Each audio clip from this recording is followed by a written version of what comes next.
Forget the powdered sugar nostalgia of modern Christmas. No jingle bells, no knitted reindeer jumpers, no frantic dash for last-minute gift cards at the apothecary.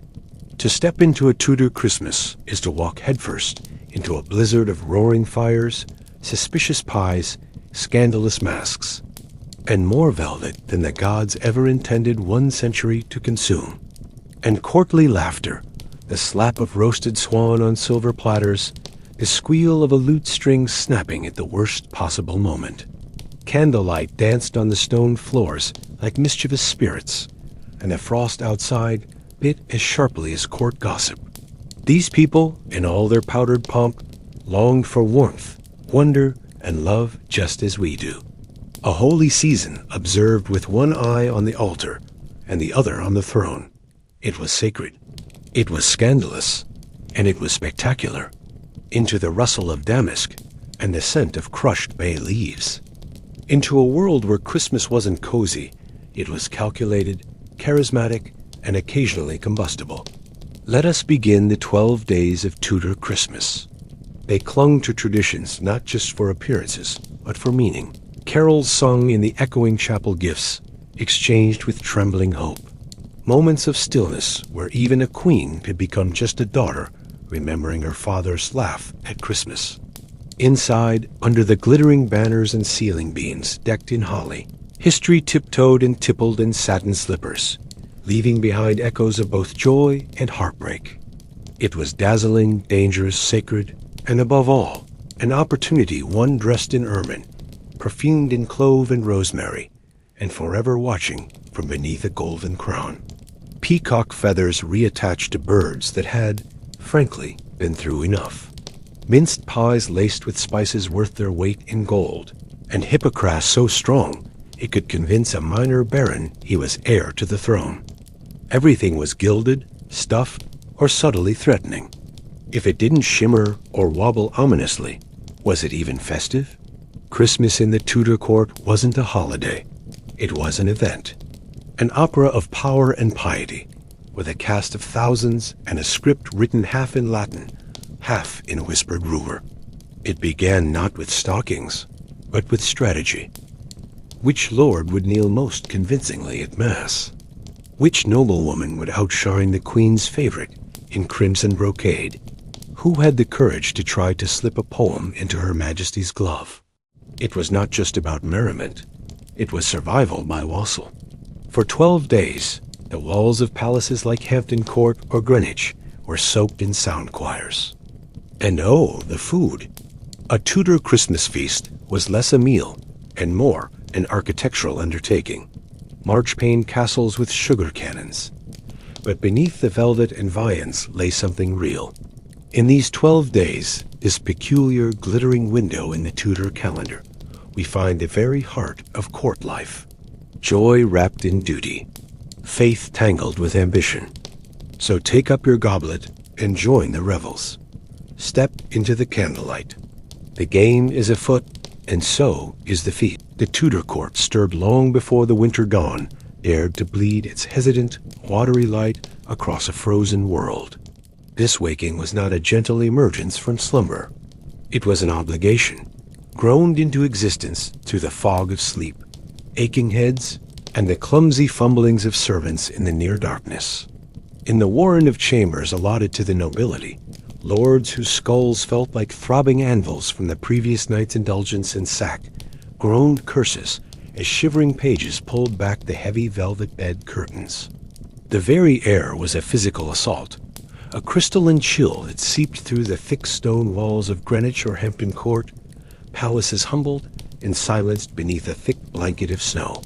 Even the grandest tapestries depicting heroic summer battles could not radiate warmth, their woven threads seeming to trap the cold. Inside these royal fortresses, a slow but determined war against the frost had already begun.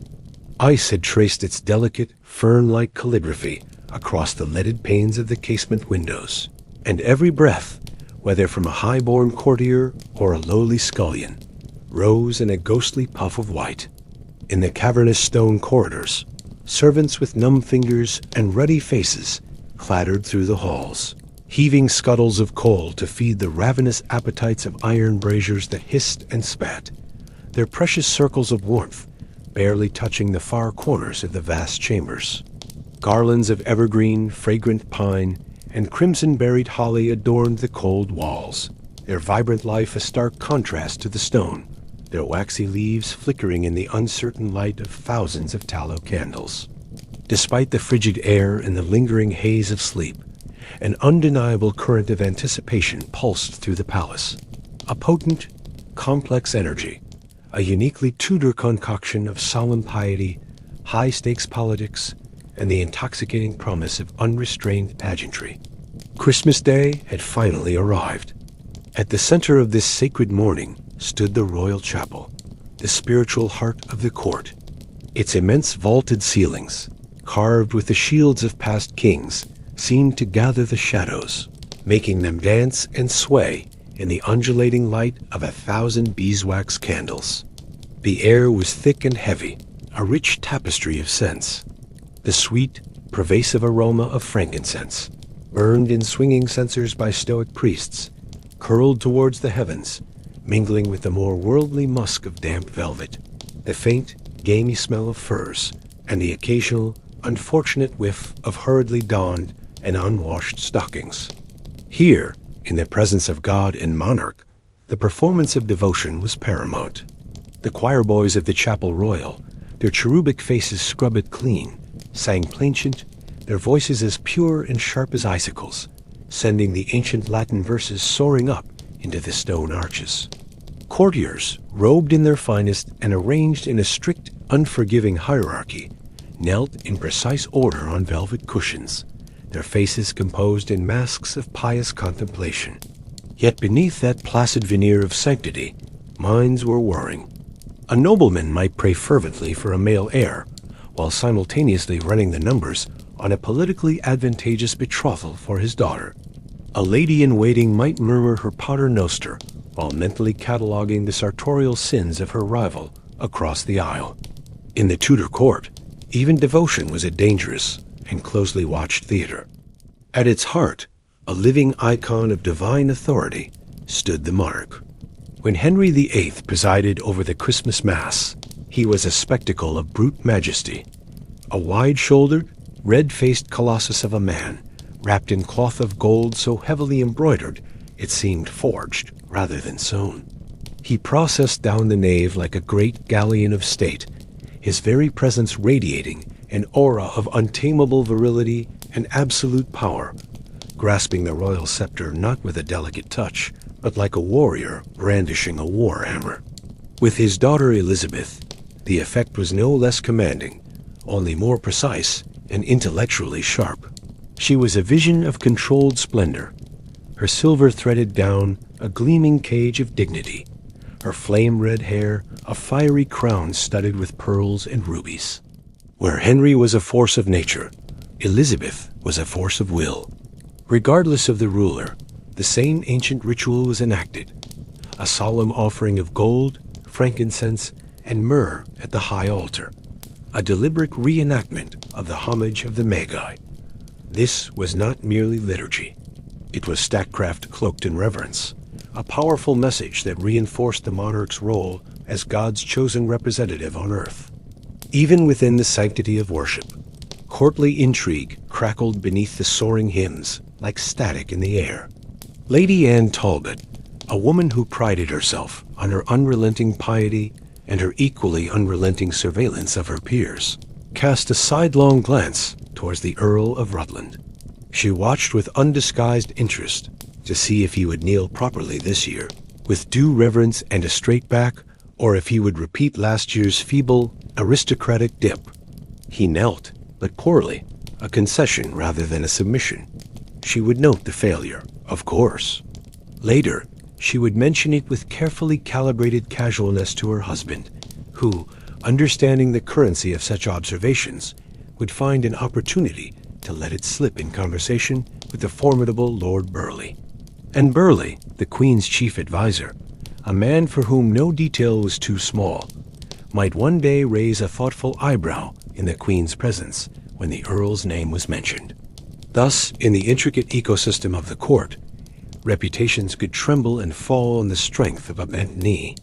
The Mass finally ended with a glorious, triumphant motet, perhaps a new composition by the master Thomas Tallis himself, and the cork emerged from the chapel into the long galleries, releasing a collective breath of relief. With that exhale came a palpable transformation. The sacred turned secular. Solemnity gave way to a full-scale sensory delight. The corridors, once chilled, now filled with a radiant warmth and a heady, intoxicating scent. Pine, rosemary, and bay, strewn thickly among the floor rushes and crushed beneath hundreds of slippered feet, released their sharp, fragrant oils into the heated air. The hushed reverence of the chapel dissolved into a gentle cacophony of worldly sounds. The soft whisper of silk against damask, the almost imperceptible tap of sword hilts against embroidered doublets, and the low, incessant murmur of gossip resuming its vital flow. The day had begun with a nod to God. Now it was time to feast. The Christmas dinner was both a spectacle of abundance and a political power play, heralded by a blast of trumpets from the musicians' gallery and led by the Lord Steward holding his staff of office. A legion of liveried servants paraded into the great hall. Their cheeks were still flushed from the infernal heat of the kitchens, a battlefield of boiling cauldrons and roaring fires they had only just survived. Pewter platters and heavy silver trenchers, some so large they required 2 strong men to carry them, groaned with the weight of a culinary architecture designed to awe and overwhelm. At the head table, as essential as the monarch themselves, sat the boar's head, its glass eyes gleaming unnervingly in the candlelight, its formidable tusks polished to a sheen. It wore a crown of bay leaves and rosemary, its snout glistening with a thick, honeyed glaze. The Queen's cousin, Lady Catherine Knowles, recoiled from the sight, muttering to her companion that it looked disturbingly like her gout-stricken late husband in his final, choleric days. The tables became a kingdom of confection and craft. Marchpane castles, their sugar walls gilded with shimmering gold leaf, stood beside roasted swans and peacocks that had been painstakingly redressed in their own feathers to appear as if they were sailing in full regalia across a sea of aspic. There were great pies filled with venison and goose, glistening brawn, jewel-toned jellies, and trenchers piled high with cold meats. The air pulsed with the exotic aromas of saffron, clove, and ginger, a testament to the monarch's wealth, while spiced hippocras, that potent and beloved mulled wine, flowed with dangerous abandon. On this day, even the most minor knight felt royal, and the royals themselves made certain that no one in the hall forgot who ruled this kingdom of plenty. Henry VIII, ever theatrical and a man of gargantuan appetites, might roar with laughter at a bawdy jest from his fool, Will Sommers, before devouring a whole pheasant with his bare hands and tossing the bones to the dogs or pages waiting at his feet. Elizabeth, ever studied and controlled, offered her favor with more precision. A cool smile, a slight inclination of her head, a raised goblet in acknowledgement of a clever toast from a foreign ambassador, these were her tools of statecraft. A simple request for a madrigal to be repeated could launch a musician's fortune and signal her approval of its patron. Both monarchs understood that the feast was not merely about food. It was politics served in a pie crust. Music, ever present, threaded through the hall like a strand of gold silk. From the musicians' gallery high above, a consort of viols sighed melancholy strains of love and loss, while sackbuts, the ancestors of the modern trombone, trumpeted with angelic triumph. Lute players, their fingers numb with cold despite their proximity to the fires, plucked intricate melodies from their strings. The Queen, it was whispered behind delicately painted fans, could harmonize flawlessly with any tune, though who, of course, would dare to say otherwise? In this grand theater, smaller dramas constantly unfolded. Ladies in gowns of fashionable crimson and emerald exchanged whispers behind their fans, their bright laughter punctuated by nervous, excited glances. Sir Robert Dudley, the Earl of Leicester, dashing in black velvet and gold-embroidered hose, hovered near the queen with a calculated casualness, a master of proximity and suggestion. "If he stands any closer," quipped the witty Lady Mary Sidney to her cousin, "we shall need to bake them a wedding pie to make it official." Elizabeth, for her part, noticed everything. She saw the Spanish ambassador lingering a moment too long by a nobleman's pretty daughter. She saw the flicker of resentment in a cousin's eye at his gift placement at the table. Her face was serene, a mask of placid amusement, but her mind was as sharp as a razor. This was her chessboard, and every piece was in motion.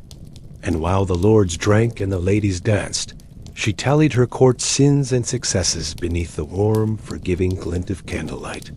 Beyond the high table, in the palace's engine room, the kitchens, the celebration took a rowdier, more visceral form. The cooks, flour-dusted and flushed with pride, toasted their own victory with tankards of strong ale. They had conquered a mountain of food, producing marvels like a marchpane porcupine studded with almonds, a great pie designed to bleed spiced wine when cut, and swan-shaped jellies that wobbled with a disturbing verisimilitude as they were carried past the still-chuckling gentry. Even the pages, freed from their immediate duties, joined the revelry. One such lad, young Thomas, puffed up with the importance of his first Christmas at court, attempted to impress a pretty scullery maid with his chestnut-juggling prowess. His performance came to an abrupt end when he slipped on a smear of butter on the stone floor, landing in a cacophony of clattered pewter and bruised pride. The entire hall erupted in laughter, and even the queen herself was seen to hide a smirk behind her gloved hand. As the afternoon dimmed into twilight, the queen withdrew to her presence chamber, trailed by her most favored ladies and musicians. Here, the quieter, more intimate theater of court resumed. Private supplicants arrived with carefully chosen gifts.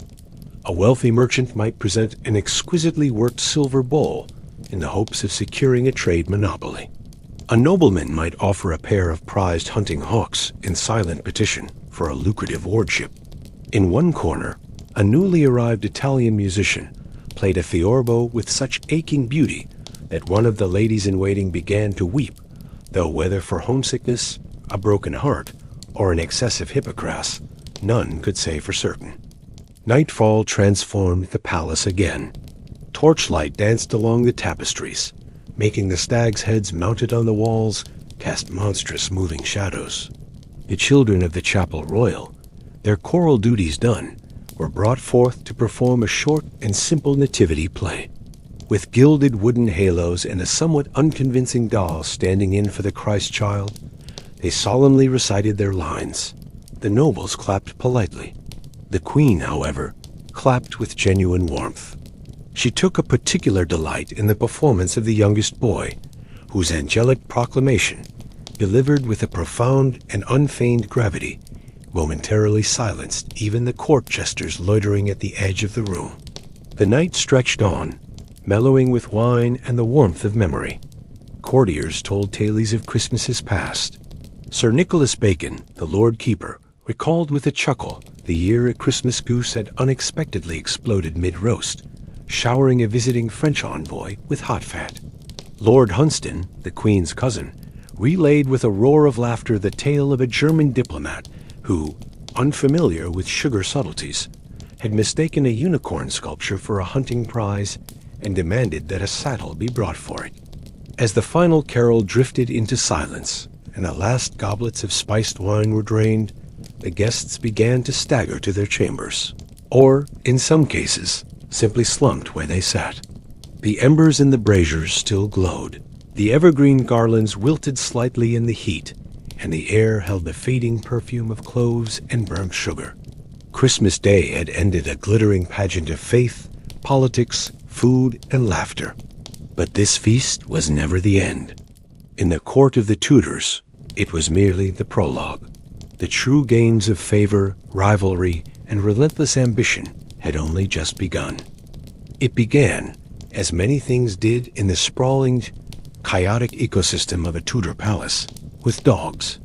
Not the gentle lapping of a lady's spaniel, but the deep, resonant, and utterly pointless barking of a hound in the outer courtyard. Before the first hint of dawn, this one creature decided a shadow was a mortal threat, and its cry was swiftly taken up by a chorus of its brethren. And so, the entire Tudor court was jolted awake. This was the second day of the grand Christmas festival, St. Stephen's Day, and while the Christ child had been born into serene poverty, the Tudor nobility found themselves reborn into a far less glamorous state, stiff-backed, bleary-eyed, and nursing heads that felt like anvils from last night's spiced hippocras. The air itself was an enemy, cold enough to snap a peacock's feather. Breath curled in front of faces in thick, ghostly ribbons as courtiers stumbled towards chests to pull on layers of wool and fur. The day commenced not with solemn prayer, but with the inevitable crash of a dropped tray, a bruised backside, and a string of muffled but inventive swearing. The holy martyr Stephen might have felt a grim kinship with the chaos. He knew a thing or two about noble suffering, even if the court's version was largely self-inflicted. Yet, amid the groans, tradition demanded its due. St. Stephen's Day was a time for charity, the day the church's alms boxes were opened and their contents distributed to the needy. In a grand gesture of performative piety, the palace gates were thrown open to a procession of the local poor, their worn clothes and gaunt, faces a stark contrast to the glittering splendor of the court. It was a motley parade.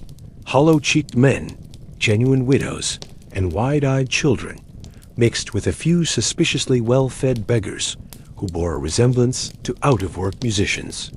Still, they were met with a wave of carefully orchestrated generosity. Bread, leftover pies, coins, and ale were handed out by the nobility, whose fine scented gloves nearly wilted at the brief contact with the unwashed hands of the peasantry. Lady Ursula Grey, a vision of angelic benevolence in ermine, dispensed alms with the delicate care of a woman trying to handle something foul without betraying her revulsion. Handing a small boy a copper penny, she whispered, "Go forth in peace, child." She watched, her serene smile fixed, as the boy promptly turned, hurled the coin at another child's head, and shouted, "Ha! I got more than you turnip-brained clod." The court chaplain sighed wearily. The sacred legacy of St. Stephen was in safe, if deeply chaotic, hands.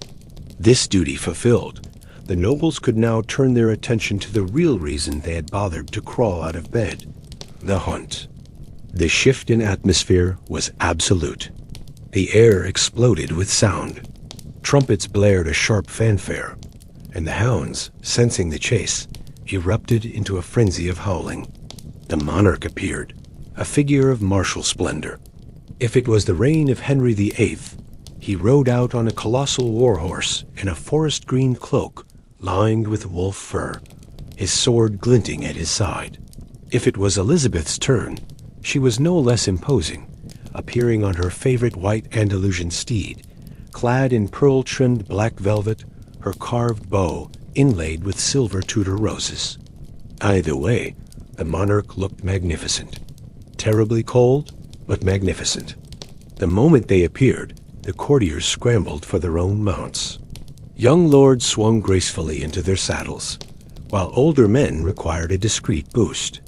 One poor soul, Sir Lionel Piers, accidentally mounted the wrong horse, a sturdy baggage pony, and was halfway into the forest, gamely trying to keep up, before anyone bothered to correct him. It was far more entertaining to watch his bewildered progress and lay wagers on the outcome.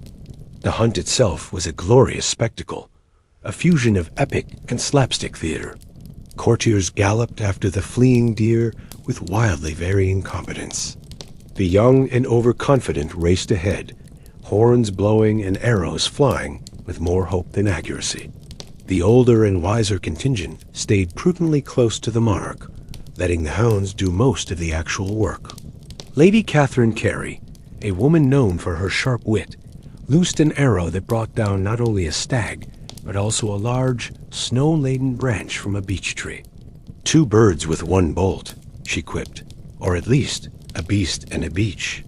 Elsewhere, Sir Thomas Heneage attempted a daring leap over an icy stream, a move that ended with him vanishing entirely into a deep snowbank. When pulled out, sputtering and white, he declared with as much dignity as he could muster, "The snow is perhaps a touch firm for hunting, but excellent for contemplation." He was mercilessly mocked for his contemplation for the rest of the season. Naturally, the monarch's performance was flawless. The Queen, with calm focus, hit her mark with a single perfect arrow. At least, that is how the story would be told. No one dared suggest that the prize stag had been gently nudged into the perfect position by a team of clever servants. Eyewitness accounts were notoriously unreliable at court, especially when witnesses were hoping for favor. Still, the theater of the moment was undeniable. When Elizabeth raised her bow, a hush fell over the hunting party, and when her arrow struck true, the cheer that erupted was a raw, primal roar of adulation. "Long live the huntress queen!" cried the Earl of Leicester, his voice ringing with devotion, to which the sharp-tongued Lady Pembroke was heard to mutter, "And long live her Majesty's patience with such fawning sycophants." By midday, frozen fingers and bruised pride drove the court back to the palace. The great hall, which had seemed so cold, was now a haven of comfort. Enormous fires crackled in the hearths, casting a warm glow on the ceilings, festooned with fresh greenery. The formal ceremony of the previous day was replaced by a more relaxed, but no less lavish spread. There were great platters of cold roast beef with sharp mustard, savory game pasties, and apples baked in honey and cloves.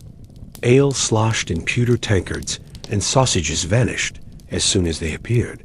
The mood, having transitioned from sacred to martial, now settled into merriment. And it was into this warm, unguarded atmosphere that the most dangerous sport of all was introduced: social maneuvering. Lady Eleanor Vaughan, dressed in midnight blue velvet, sidled up to the young Earl of Essex and asked, with a voice of feigned sweetness, how his hunting wounds were faring. "But I was not injured, my lady." He blinked. "Oh," she replied, her smile as sharp as a stiletto. "Then it must have been your pride that I heard howling so pitifully." On the dais, the Queen surveyed it all, a hawk in magnificent brocade. Her public smile was serene, but her eyes, sharp as daggers, missed nothing.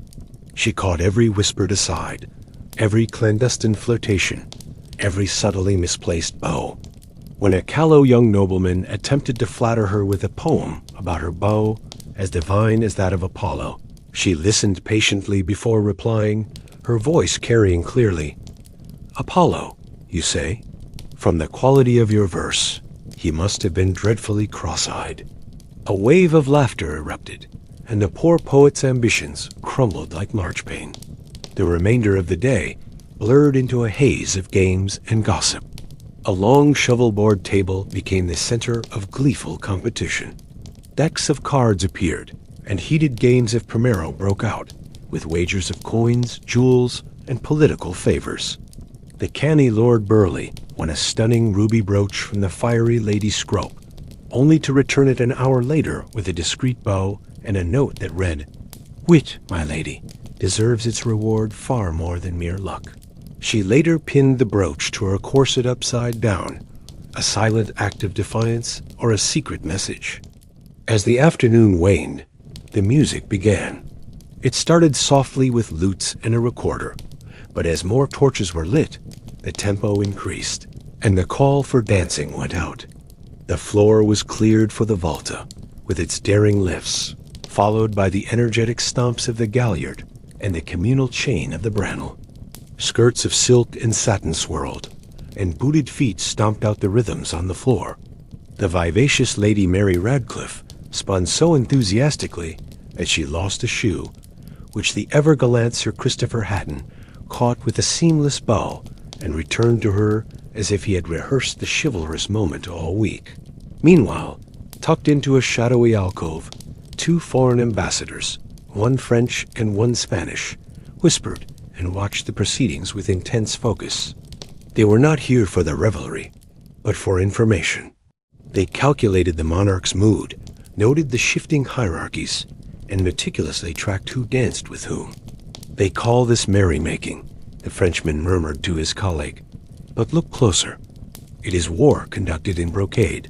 His Spanish companion, a man of fewer words, simply nodded. He understood the Queen's court was a dazzling hall of mirrors, designed to reflect power and deflect truth. As the hour grew late, the Queen rose. In an instant, the vast, noisy hall fell silent. Her voice, when it came, rang out clear and light, yet carried to every corner. "We have hunted well today. We have feasted better. Let this day be marked in our memory, not only for the merry sport, but for the warmth and good fellowship we give to one another." It was a lovely sentiment, perfectly delivered. The court erupted in thunderous applause, and the very next morning, at least half of them would begin plotting anew, calculating who was in favor, who was out, and who had said something foolish enough to be twisted and quoted out of context. But for now, the court held its peace. The candles flickered low, and the weary hounds were curled asleep by the hearths, dreaming of the chase. St. Stephen's Day had ended not in martyrdom, but in mirth. It was a day where the poor were briefly fed, the rich were satisfyingly bruised, and the monarchs, ever brilliant, walked the perilous, dazzling line between majesty and mischief. Tomorrow, the solemn masks of courtly life would be put back on. But tonight was for laughter and warm wine, for arrows and almonds, for flirtations and frozen fingers. And as every courtier closed their eyes, they knew the 12 days of Christmas were no mere child's rhyme here. They were a spectacle, a trial, and a dangerous delight. Following the exhilarating chase and boisterous cheer of St. Stephen's Day, the Tudor court awoke on the 3rd day of Christmas to a slower, quieter, and altogether more cerebral rhythm. This was not, however, to be confused with dignity. A collective groan seemed to hang in the frosty air as the nobility stirred from their beds. Heads ached with a dull, persistent throb, a lingering reminder of the previous day's exertions and libations. Stomachs, having been subjected to a relentless 2-day assault of roasted meats and spiced wines, protested with sullen rumbles. The evidence of festive fatigue was everywhere. In a quiet corridor, one poor page boy, tasked with fetching fruit from the stores, was discovered fast asleep inside an empty apple barrel, snoring softly into the fragrant darkness and smelling faintly of clove in exhaustion. His personal dignity, much like the Queen's famously finite patience for foolishness, appeared to be temporarily missing, a casualty of the season's relentless demands. This day was dedicated to St. John the Evangelist, a holy observance honoring the apostle famously described as the one whom Jesus loved. He was the theological wordsmith of the Gospels, the mystic who spoke of light and darkness, of truth and of the Word made flesh. In theory, his feast day was an occasion for pious reflection, for the study of Scripture, and for learned, soul-enriching debate. It was a day to nourish the spirit after having thoroughly gorged the flesh.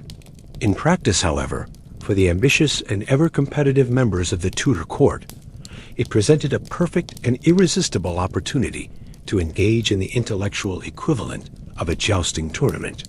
It was a day for courtiers to demonstrate, with as much public flourish as possible, just how profoundly intelligent, devout, and philosophically astute they believed themselves to be. The morning's obligations began with a special service in the royal chapel, an affair considerably less dramatic than the grand high mass of Christmas morning. The monarch did not process with the Magi's gifts of gold, frankincense, and myrrh. Instead, the nobility filed in with fine hats, louder than usual coughs echoing in the solemn space, and an almost alarming number of attendees pretending to remember the Latin responses from their youth. Lady Eleanor Clifford, a woman whose piety was often more performative than profound, was overheard whispering the Pater Noster in what sounded suspiciously like butchered, heavily accented Italian. When a neighboring lady later questioned her choice of tongue, she claimed with a dismissive wave of her fan, "One must practice for the Pope." You never know.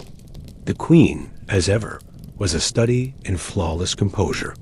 Elizabeth sat in her private prayer stool, a regal figure wrapped in crimson velvet and adorned with ropes of pearls, the soft morning light slanting through the chapel's high windows to dance on her starched white ruff like moonlight on fresh snow. She listened to the reading of the Gospel, John's beautiful poetic account of the light shining in the darkness, with a focused stillness that seemed to radiate through the chapel, silencing even the giggliest and most restless of her ladies-in-waiting.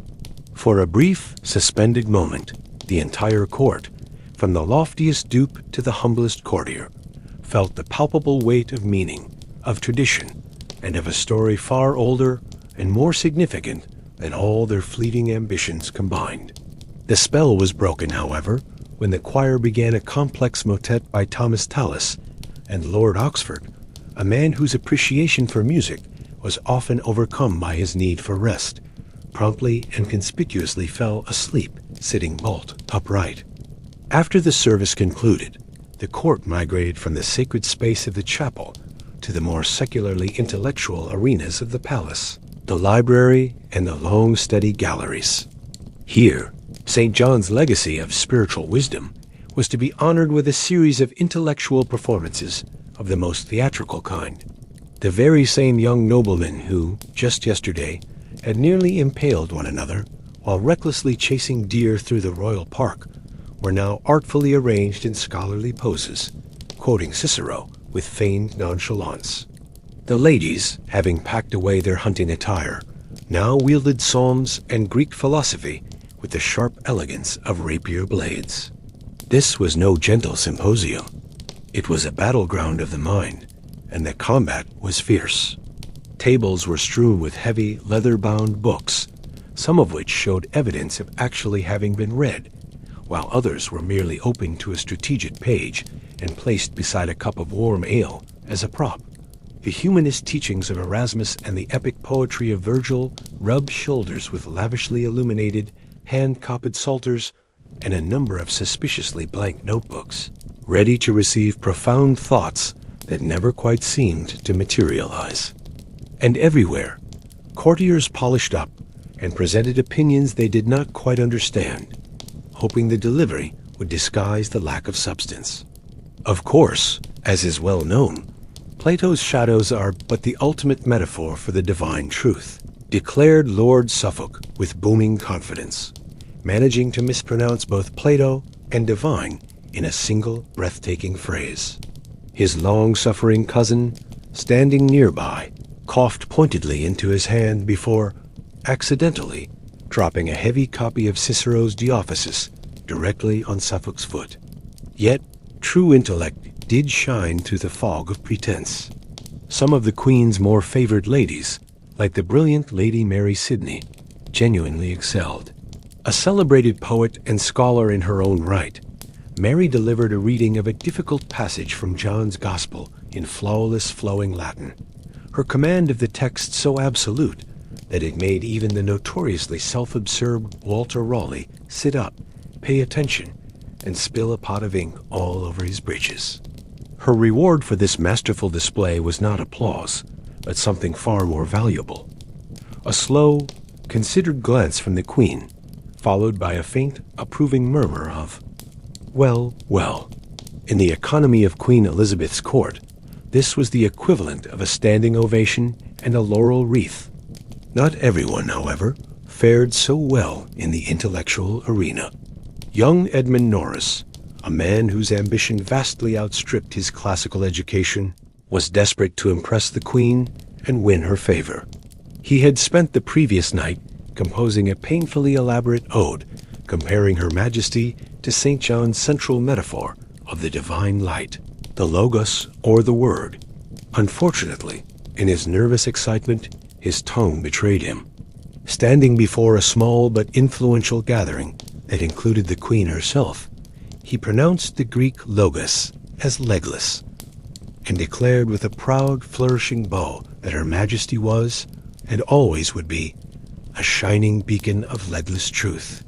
A stunned, horrified silence fell over the room, broken only by a strangled gasp from one of the ladies in waiting. Edmund has not been seen since. It is widely rumored he is hiding in the buttery, contemplating a new life as a hermit. In the afternoon, the day's entertainment shifted from scripture to the stage. The children of the Chapel Royal, a motley and precocious group of angel-faced singers and overly dramatic page boys, were assembled to perform a small morality play, written for the occasion by one of the Queen's former tutors. The play's intended message was a worthy one, something about the virtues of avoiding pride and cherishing true wisdom. The main plot, however, and the part that truly captivated the audience, involved a character named Folly being repeatedly and soundly hit over the head with a string of sausages. The courtiers, their minds weary from the morning's intellectual labors, adored it. In his prime, a king like Henry VIII might have laughed so hard he'd spill wine down his surcoat and demand an encore. Elizabeth, ever the diplomat, smiled indulgently, a picture of benign amusement. She did so, however, only after making certain that the Spanish ambassador was watching her not laugh too heartily. Diplomacy was a constant performance, and one could never be sure when the fate of a crucial treaty might hinge on how one reacted to a theological allegory involving cured meats. The feast that evening was a quieter, more subtle affair than those of the preceding nights. After 2 full days of unrestrained gluttony, the royal kitchens produced a menu of delicate, refined dishes. There was trout gently poached in white wine and herbs, light almond puddings that trembled on the spoon, and stewed quince served with honey and a dusting of cinnamon. It was a day for the mind, not the belly, or so proclaimed the pious Lord Cecil, while secretly gesturing for a servant to slip a second, rather large helping of custard onto his plate when he thought no one was looking. But the real feast, the main course of the evening, was the conversation. The dining tables became battlegrounds of wit. The Queen herself, presiding over the high table like Minerva in pearls, fielded complicated verses and expertly crafted riddles with surgical grace. Her courtiers understood the game intimately. One clever, well-timed line might win a coveted royal smile. One clumsy, ill-conceived jest could earn a silence colder and more desolate than a January frost. Lady Margaret Radcliffe, hoping to charm, launched into a rambling tale about a talking goose she had once heard of. Elizabeth let her finish before responding with a sharp, clear voice that cut through the low hum of the hall. "Let us hope, Lady Margaret, that your goose possesses better manners than certain peers of this realm." A ripple of nervous laughter followed, as every lord in the room suddenly became intensely interested in their wine goblet. Behind the scenes of this intellectual theater, the familiar courtly intrigue simmered away. St. John's Day, for all its learned and holy pretense, was a perfect occasion for whisper campaigns and subtle machinations. Letters were passed discreetly under the table, important names were dropped into seemingly philosophical conversations, and political futures were quietly bartered over cups of wine and whispered promises of patronage. One gentleman's earnest poem about the beauty of heavenly light, presented to a lady before dinner, was, by the time supper had ended, widely rumored to be a scandalous ode to the color of Lady Essex's undergarments. By nightfall, the Queen retired to her private chambers, seemingly pleased with the day's carefully curated balance of intellect and theater. She had watched, she had judged, she had rewarded skill and punished folly, and she had subtly shifted the invisible scales of power in favor all, while sipping warmed claret and pretending to enjoy a rather dull Latin epigram about the nature of virtue. The rest of the court filtered out of the great hall and into parlors and smaller chambers, some still earnestly discussing scripture, others turning to more entertaining, if less holy, diversions. One high-spirited group attempted to collaborate on writing a new gospel, starring the Queen as a kind of Tudor messiah who could turn water into hippocras. Their work was immediately confiscated by the Lord Chamberlain, who was seen muttering about the twin sins of blasphemy and bad scansion. Elsewhere, a heated argument broke out amongst a group of ladies as to whether Aristotle would have made a good dinner guest. A debate that ended only when one of them was lightly struck on the head with a lute. By midnight, most had retired. The lamps burned low, the corridors grew cool and silent, and the pages began resetting the furniture for the next day's festivities. But in one corner of the Queen's private study, a single candle still burned. Elizabeth sat alone, reading not the newest praise poem from an ambitious courtier, not an ambassador's coded report, but the Book of John itself. She was quiet, still, with no audience to perform for, and no throne to sit on. Here was simply a woman with a crown, seeking a little light in the darkness. St. John's Day, in all its complex layers, had offered the court a mirror. Some saw their reflection in the Gospels, others in the games, and many more in the glittering performance of it all.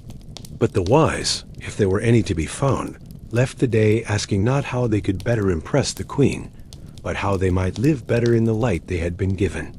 And for the rest, there was always tomorrow, and with it, another chance to find a word that rhymed with Elizabeth. If Christmas Day was a sacred rite, St. Stephen's Day a chivalric display, and St. John's a scholarly contest, then the fourth day of the Tudor Christmas, Holy Innocents' Day, was pure, unfiltered, and glorious chaos. It stood as a magnificent contradiction at the heart of the festive season, a day designated to commemorate a profound tragedy, the biblical massacre of infants in Bethlehem by a paranoid King Herod, and yet it was by far the merriest and most mischievous day of the 12. In a fashion that was uniquely Tudor, blending the deeply pious with the utterly profane, the court chose to observe this solemn occasion with an explosion of jesters, biting satire, elaborate pranks, and the single most terrifying and beloved tradition of the entire year. For one day only, a child was placed in charge of everything. This was the reign of the boy bishop. He would be chosen from the ranks of the chapel royal choir boys, or sometimes from the household pages. A boy of perhaps 12 years, his voice on the cusp of breaking. Plucked from his relative obscurity, he was anointed, enthroned, and given absolute command over the court's religious services. Dressed in miniature episcopal robes of silk and damask, the golden mitre perpetually crooked on his head, a heavy bishop's ring glittering on his finger like a stolen piece of confectionery, he was a figure of simultaneous hilarity, adorable charm, and just a hint of the unholy.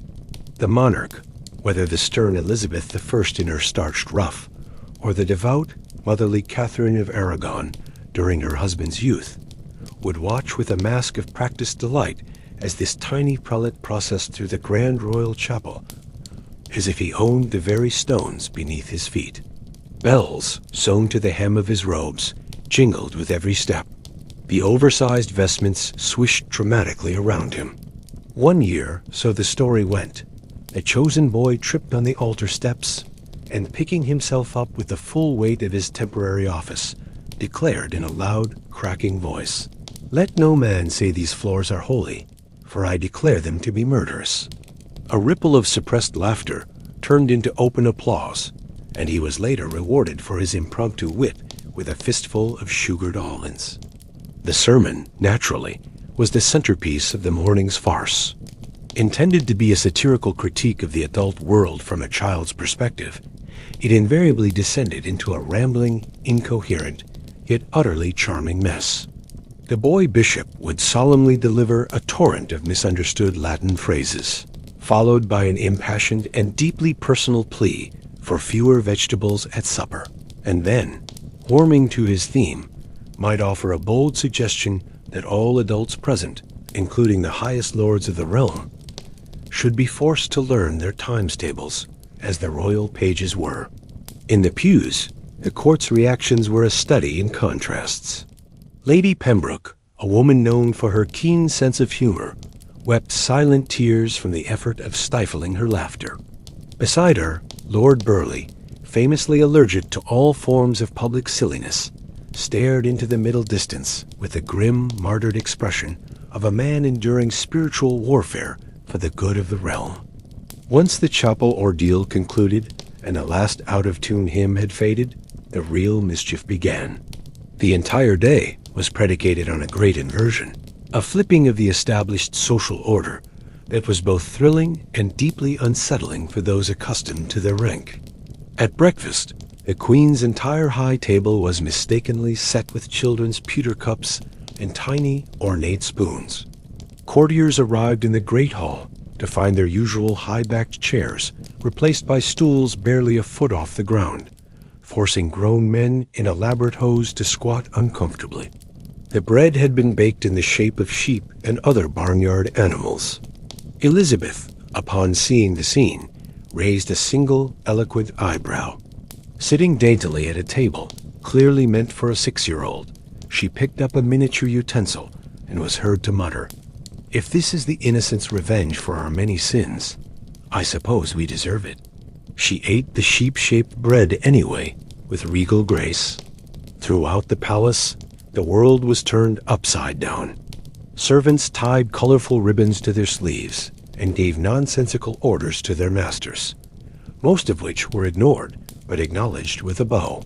Maids playfully swapped aprons with their mistresses for an hour. One of the master cooks, a large and fearsome man, paraded through the hall, brandishing a soup ladle like a royal scepter, declaring himself Lord Roast of the Kitchens, to the wild cheers of his underlings. And the jesters, who normally hovered at the precarious edge of courtly favor, were suddenly kings. They were pretend kings, of course, but for one day they were loud, irreverent, and occasionally pantsless monarchs of misrule. A mock court was assembled by noon in the Great Hall, presided over by the official lord or lady of misrule, a position often granted to the boy bishop himself, who, having shed his ecclesiastical robes, was now draped in borrowed velvet and a hastily constructed paper crown. Around him gathered a riotous assembly of page boys, squires, jesters, and on one memorable occasion, an incredibly confused goose that had been brought in as part of a prank and was promptly adopted as the official court mascot. This chaotic court issued a stream of proclamations, announced by a trumpeter who could only play one very loud, flat note. All men over the age of 40 must sing in a falsetto at dinner. No noblewoman may frown unless she has been expressly licensed to do so by a jester. Anyone caught using a Latin phrase for the remainder of the day must wear bells on their elbows.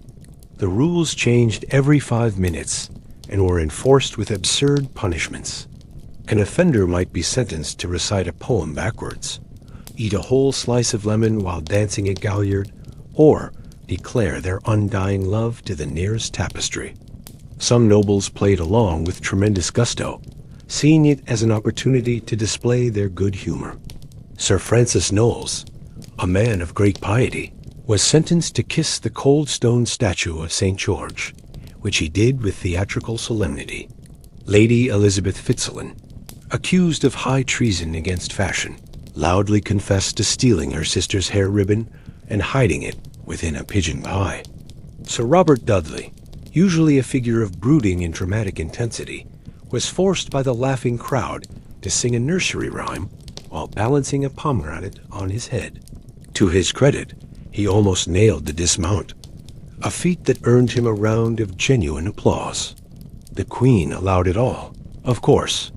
She watched from her chair of state, laughing, clapping, and even performing a brief, energetic jig when pulled to her feet by a jester, her full ruff bobbing with the unaccustomed movement.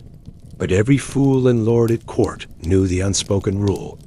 She may laugh, but she never forgets. Her tolerance had its limits, and crossing them was perilous. One year, an overeager page, dressed as Cardinal Sin, attempted to excommunicate the French ambassador in jest. The Queen's laughter vanished, turning her face to stone in an instant. The page was banished from her sight for a month, a chilling reminder of where real power lay. Another time, someone dressed a pig in a judge's wig and paraded it around as Sir Bacon the lawgiver. That poor beast, a source of great merriment in the afternoon, ended up being roasted for supper. Justice in Tudor England, even on a day of misrule, often came with a side of cloves and gravy. The afternoon devolved into merry and mad games. A corner of the hall was cleared for hot cockles, a game where a blindfolded noble would kneel, place their head in another's lap, and have to guess who had just slapped them smartly on the backside. It was a game fraught with danger, thrilling anonymity, and somehow always led to a fresh scandal. In another, darker room, the terrifying game of Snapdragon was played. Raisins were placed in a wide, shallow bowl of burning brandy, and brave or foolish participants would snatch them out of the blue flames and pop them in their mouths. The room was filled with squeals of delight and pain, the smell of burnt sugar and singed fingers, and much shrieking. It was said that the queen herself played once and only once in her youth, reaching into the flames and plucking a raisin without a flinch or a change in her expression. The court never forgot it. Meanwhile, the kitchens, embracing the day's theme, prepared a feast of childish delights. Sugar mice with thread tails, honey cakes dripping with syrup, vibrant fruit fools, and jellies molded into the shape of castles. Most prized of all were the marzipan dragons with cinnamon tongues, for which grown men were seen elbowing each other out of the way. In the chaos, a boy spilled a bowl of stewed cherries down the front of Lord Howard's white satin doublet, and the resulting stain looked so impressively like the Virgin Mary that it briefly caused a minor theological crisis among the more superstitious ladies. The emotional core of the day, the sorrowful origin of the feast, was not entirely forgotten. As evening approached, a moment of quiet was observed at vespers. The laughter subsided, and candles were lit for the innocent souls of Bethlehem. The boy bishop, his voice now cracking with solemnity rather than importance, led the congregation in a simple hymn. The jesters, their faces suddenly serious, bowed their heads. Even the goose, which had been honking contentedly all afternoon, was still. For a single poignant moment, the chaos gave way to reverence, a shared acknowledgement of the darkness that lurked behind the world's glittering festivities. The moment was fleeting.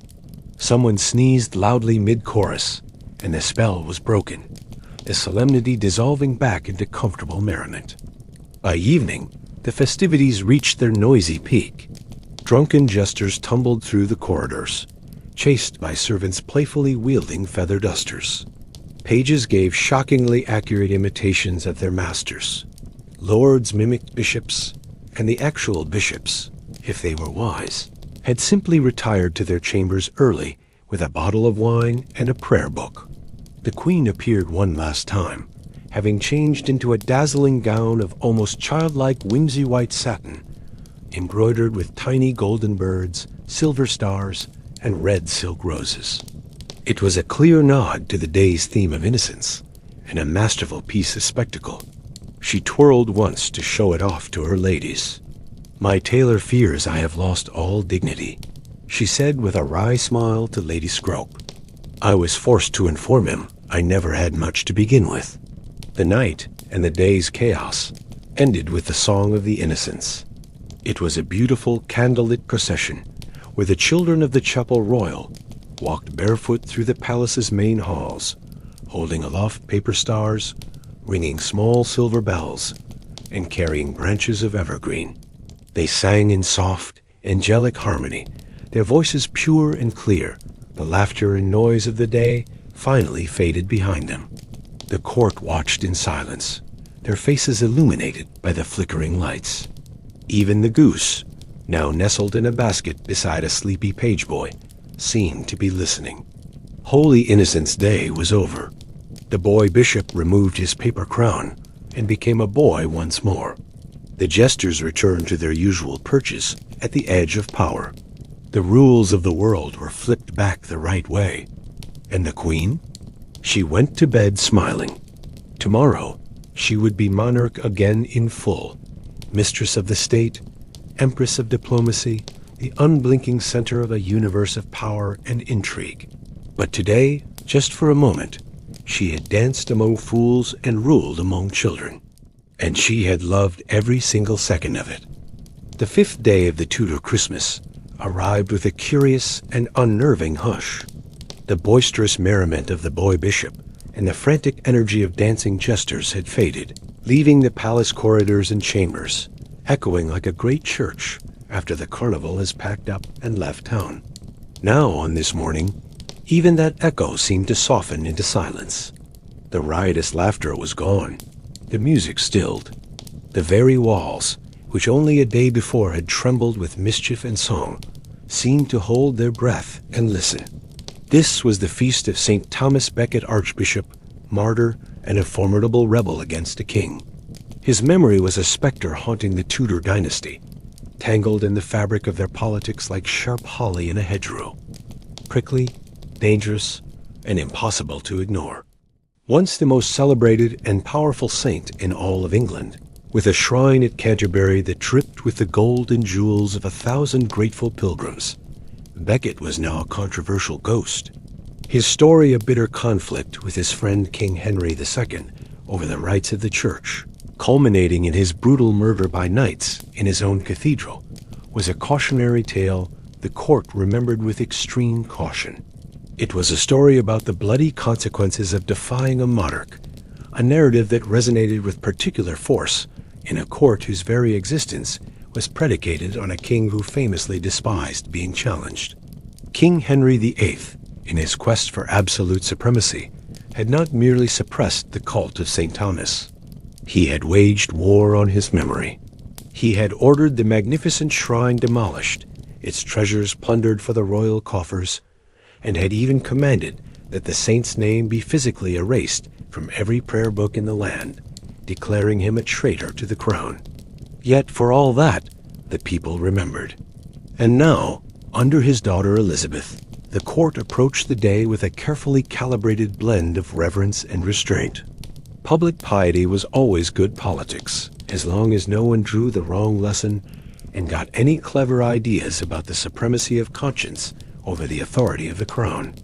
So the day began not with the blast of trumpets or the clamor of laughter, but with the slow, solemn toll of a single bell from the chapel tower. The court gathered for the morning service wearing darker, more sober hues, muted blues, somber grays, and deep blacks trimmed in silver. Rich brocade was replaced by light-absorbing velvet. The fiery glint of rubies gave way to the quiet luster of pearls. Even the queen herself, making her entrance, was a shimmering vision of restraint in morning white. Her iconic red hair was tightly coiled, her face a serene and unreadable mask, and her voice, when she gave her morning greetings, was quieter than usual, though no less commanding for its softness. A solemn high mass was sung, the Latin chants echoing with a particular gravitas in the still air. The prayers were not offered to St. Thomas Becket directly. Such an act would have been a flagrant provocation, raising alarm in Parliament and among her Protestant councillors, but rather, with exquisite diplomacy, to the memory of all those who have suffered for conscience and faith. Elizabeth was, if nothing else, the absolute empress of ambiguity. The bishop, chosen for his skill as a political navigator as much as for his theology, delivered a sermon that danced with breathtaking skill around the forbidden name of Becket. He spoke at length on the virtue of obedience to God and to God's anointed sovereign. He lauded the concept of divine law, but then artfully balanced it with the necessity of royal authority and the maintenance of a stable, peaceful realm. It was a masterpiece of theological tightrope walking. Somewhere in the back of the chapel, Lord Burleigh, the Queen's chief advisor, allowed himself the faintest smirk, hiding it behind his prayer book. He recognized a carefully sharpened and perfectly weighted message when he heard one. After the service concluded, the Queen did not immediately rise. She remained in her seat, a still point in the silent chapel, her gaze fixed upon the great stained glass window above the altar, where the winter sunlight filtered through panes of red and gold, casting colors like blood and flame onto the stone floor. No one dared move. Was she thinking of the martyred Thomas? Of her ferocious father and his war on the saints? Of her own precarious position, a daily walk on a knife's edge between the adoration of her people and the threat of assassination? Or was she merely deciding what to wear for supper? No one could know. Eventually, she rose, and the court followed as one. And so began the 5th day of Christmas, a day destined to be more shadow than sparkle. The day's entertainments were accordingly subdued. Instead of the boisterous masques and plays of other nights, there were quiet, formal readings held in private chambers warmed by glowing braziers and insulated from the winter wind by heavy tapestries. Scholars were invited to recite passages from Scripture and the Stoic philosophy of Seneca. Young pages, their voices trembling with nerves, delivered memorized passages from classical text, some delivered with noble clarity, others painfully mumbled into their ruffs. The accomplished Lady Mary Sidney, a true scholar, read aloud from her brother Philip's elegant psalm translations. Her voice was clear, her delivery reverent, and her understanding of the text profound. The Queen, listening intently, gave a single slight nod of approval. That one small gesture was enough to make half the ladies at court burn with a quiet, intense resentment for Lady Mary that would last at least a week. Meanwhile, in a shadowy corner of the royal library, a more dangerous form of entertainment was being conceived. A secret play was being whispered into existence between two aspiring young dramatists. A tragedy involving a thinly veiled, heroic bishop who defies the will of an all-powerful, magnificent queen and is promptly struck down by lightning while composing a particularly defiant sonnet. It was a work of breathtaking foolishness and ambition. It was, of course, never performed, but the rumor of its existence, like smoke, seeped through the palace walls and reached the Queen's ears by evening. The two playwrights were both, without trial or comment, immediately reassigned to the task of inventorying the royal laundries, indefinitely. The midday meal was likewise simple by Tudor standards, at least. It was a Lenten feast in the midst of Christmas plenty. There was no roasted swan, no gilded marchpane castle, no whimsical candied beasts. Instead, the tables were laden with fish, poached and grilled, served on thick bread trenchers. The mulled wine flowed, but it was prepared with fewer exotic spices than usual. When one visiting country baron, unaccustomed to the day's somber mood, loudly asked for a dish of custard, he was met with a wall of horrified silence before being quietly escorted from the hall. Sir Francis Walsingham, Her Majesty's formidable spymaster, a man who saw plots in every shadow, took the occasion to remind everyone at his table that moderation in eating was not only good for the soul, but also for the digestion. He was predictably ignored by all except those who wished to curry his favor. Yet even in this atmosphere of quiet restraint, there was theater. Social performance never ceased. Lady Frances Devereux, a vision of sorrow in morning blue, managed to drop her napkin at the precise moment the Queen glanced in her direction. Lord Hunsdon, the Queen's cousin, retrieved it for her with such an exaggerated, flourishing display of gallantry that someone at a nearby table was heard to mutter, "If his chivalry were any thicker, we should all need spoons to get through it." The Queen said nothing, but her fan, held loosely in her hand, flicked open with a sharp snap, like the sound of a blade clearing its scabbard.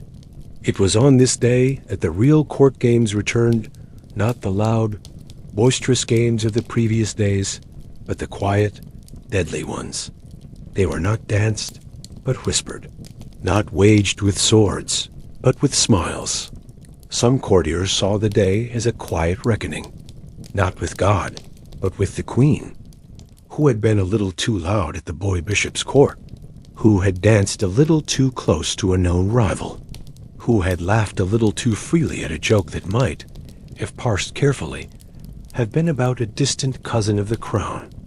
The Queen remembered. She always remembered. And so the afternoon was filled with the subtle music of nervous courtiers, carefully reasserting their loyalty. Gifts that had been held in reserve were now accidentally rediscovered and presented to Her Majesty. Rare books of theology, fawning letters of praise, a delicately embroidered handkerchief bearing a graphic scene of Judith slaying Holofernes. The message was subtle, violent, and deeply flattering. Elizabeth accepted it all with a smile so thin it could have sliced parchment. But not all was shadow. As evening fell, there was still room for a moment of genuine wonder. The Queen, retiring to her presence chamber, summoned her musicians for a quiet concert. There would be no dancing, just voices and strings, the chamber lit only by the warm glow of 100 candles. The complex soaring motets of Tanis Talis filled the room, the polyphonic harmonies rising through the air like smoke ascending to heaven. The Queen sat perfectly still in her chair, her eyes closed, the music washing over her like a form of baptism. In those moments, she was neither a monarch navigating a political minefield, nor the descendant of a king who warred with saints. She was only a woman listening. And for once, the rest of the court, normally twitchy, whispering, and relentlessly strategic, held its collective breath. It was said that even the dogs in the courtyard stopped barking. Afterwards, a poetry reading was held. Some courtiers performed verses of flattery for the Queen. Others, more daringly, recited what purported to be Beckett's last words. One brave soul, a young poet from a minor family, performed an original piece about the agonizing relationship between conscience, the throne, and the terrible weight of power. It was surprisingly not terrible. When he finished, Elizabeth clapped her hands together once, a sharp, clear sound in the silent room. "You have said something true, I think," she commented, her voice carrying a note of dry approval. "But not too true. A perfect court poem." By nightfall, the tension that had held the court in its grip all day finally softened. Fires were built up in the hearths, and modest treats were served: honeyed nuts, warm rosehip tea, and small tarts spiced with ginger. Courtiers relaxed a little like schoolchildren after a difficult exam. The Queen smiled more freely and even joked dryly, of course, about staging her own martyrdom, if only to see what the bards would write of it. Someone laughed a little too loud at the royal jest. They were not invited to the 12th night feast. As the court dispersed to their chambers, the wind outside howled around the palace walls like wolves circling a monastery. In her private study, the Queen sat by the hearth with a letter in her lap, no one knows whose. Her ladies waited silently behind her, their knitting needles clicking softly. After a long moment of staring into the flames, Elizabeth spoke, her voice low. "Power," she said, as if to herself, "is a torch. It is beautiful, and it is blinding." Then she folded the letter, placed it in a small wooden box, and dismissed them for the night. St. Thomas Becket was dead. His shrine was destroyed, his bones scattered, his name erased in ink. But on this night, in the flickering candlelight of the Tudor court, his ghost walked softly. Not as a saint, perhaps, and certainly not as a hero, but as a story. A story that no monarch, no matter how powerful, could ever fully silence. Tomorrow would bring laughter again. It would bring masks and mischief and music. But today had been for remembering and for watching. A curious itch had begun to settle over the Tudor court by the 6th day of Christmas. It was not a physical ailment caused by the persistent scratch of wool stockings or the rustle of goose feather bedding, though those had their own litany of complaints, but rather an impatience of the spirit, a restlessness born of anticipation. The solemn, echoing hush of St. Thomas Becket's feast day, with its muted colors and whispered prayers, was gone, replaced by a rising hum of energy. The music was returning, tentative at first, then bolder. The wine, which had been served with Lenten restraint, was flowing freely once more. And somewhere deep within the Queen's private chambers, in the hands of her master of revels and a trusted circle of poets and ladies, masks were being plotted. Rehearsals were being whispered into existence. Fantastical costumes were being stitched in secret. Lines of soaring, allegorical verse were being learned, or, more often, half-learned by noble amateurs. The mask season had officially begun. It started as so many truly important courtly affairs did, with a secret. It was a rustle of shimmering velvet glimpsed behind a half-closed door, a sudden burst of laughter from a supposedly empty chamber that was quickly and poorly stifled. It was a footman seen hurrying down a darkened corridor with a heavy trunk that seemed to leak feathers and the glint of false beards. The court was suddenly alive with a swarm of contradictory rumors. The Queen herself was to perform a leading role. The Queen, appalled by the potential cost, had forbidden the masque entirely. The Queen, a gifted poet, had written the play herself. Naturally, none of these were precisely true, and yet all of them contained a kernel of the truth. The morning at court brought its usual and necessary ritual of restoration.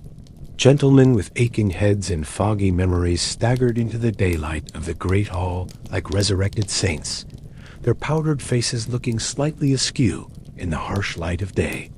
Ladies, already awake for hours, examined each other's gowns with soft, complimentary smiles and eyes that were sharper than daggers. Courtiers made a great show of avoiding eye contact with anyone they had flirted with too boldly, insulted too cleverly, or challenged to a disastrous dance-off in the haze of the last 5 days. For some of the more boisterous nights, this left almost no one at all to speak to. The Queen made her appearance late that morning, a clear and deliberate signal that the court's rhythm was shifting from the sacred to the profane.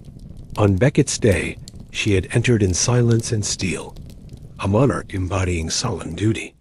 But today, she swept into the great hall with a smile playing on her lips, not a full, warm smile, but a sly, knowing one. Her gown was a magnificent creation of sapphire blue velvet, trimmed with sable fur and looped with pearls. Her gloves were of the finest white doeskin. Her eyes, as ever, were sharp as chips of black glass, missing nothing. When she finally spoke, her voice was laced with a theatrical innocence that fooled no one. "Shall we allow for some foolishness today, my lords? Or must I be expected to have all the fun myself?" The answer, of course, was a resounding and relieved chorus of assent. "Your Majesty, bring on the foolishness." Behind the scenes, the frantic preparations had been underway for days. The court's official mask makers, that curious and essential class of artists, poets, tailors, musicians, and charismatic lunatics, were hard at work in their designated chambers, which had been transformed to dens of creative chaos. They designed floating forests made of painted silk and green ribbon. They crafted costumes for gods and shepherds, covering plaster masks with delicate gold leaf. They choreographed dances for mischievous satyrs, whose morals were questionable at best. It was all deeply symbolic, breathtakingly expensive, and, given the amateur performers, very likely to collapse into confusion during the actual performance. But no one cared about perfection. A masque was not merely a play, it was the court itself in disguise. It was a flirtation cloaked in classical allegory, a political compliment hidden in a line of poetry. It was a rare chance to dance beside someone you shouldn't, to whisper a forbidden word in their ear under the guise of your character. It was an opportunity to speak as a goddess, a demon, or a fool, and in doing so, perhaps say what you really meant for once. Rehearsals were held in secret corners of the sprawling palace, away from prying eyes. Pages were bribed with silver pennies to fetch and carry scripts. Strains of a melancholy lute or the soaring line of a soprano voice would waft through stone walls like an elusive perfume. The process was anything but smooth. Lines were flubbed, feet were stepped on, and wigs were frequently stolen as pranks. The leading lady, the beautiful Lady Blanche Somerville, cast as Diana, goddess of the moon, lost her primary costume just hours before a full rehearsal, and was forced to practice wrapped in a heavy velvet curtain borrowed from a window. She insisted to everyone that the weighty fabric helped her truly become the spirit of the night. Everyone else suspected it was simple revenge from a rival who had desperately wanted the part. During the day, the formal business of the court resumed, or at least pretended to. Petitions were presented by nervous supplicants, their pleas for land or favor sounding mundane against the backdrop of artistic fervor. Letters from foreign courts were read aloud.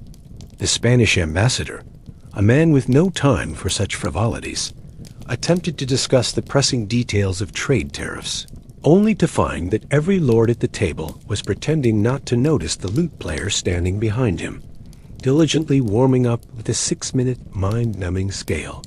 The Queen nodded politely through the ambassador's entire speech, her face a mask of serene concentration, then turned to her ladies and asked, just loud enough for the diplomat to hear, if the night's performance included any good roles for treacherous foreign ministers. There was a ripple of appreciative laughter, followed by a sudden, pointed silence. Both effects were entirely intentional. The afternoon brought feasting, but of a lighter, more transitional sort. The menu seemed to speak of the day's mood, no longer sparse and penitent, but not yet outrageous in its indulgence.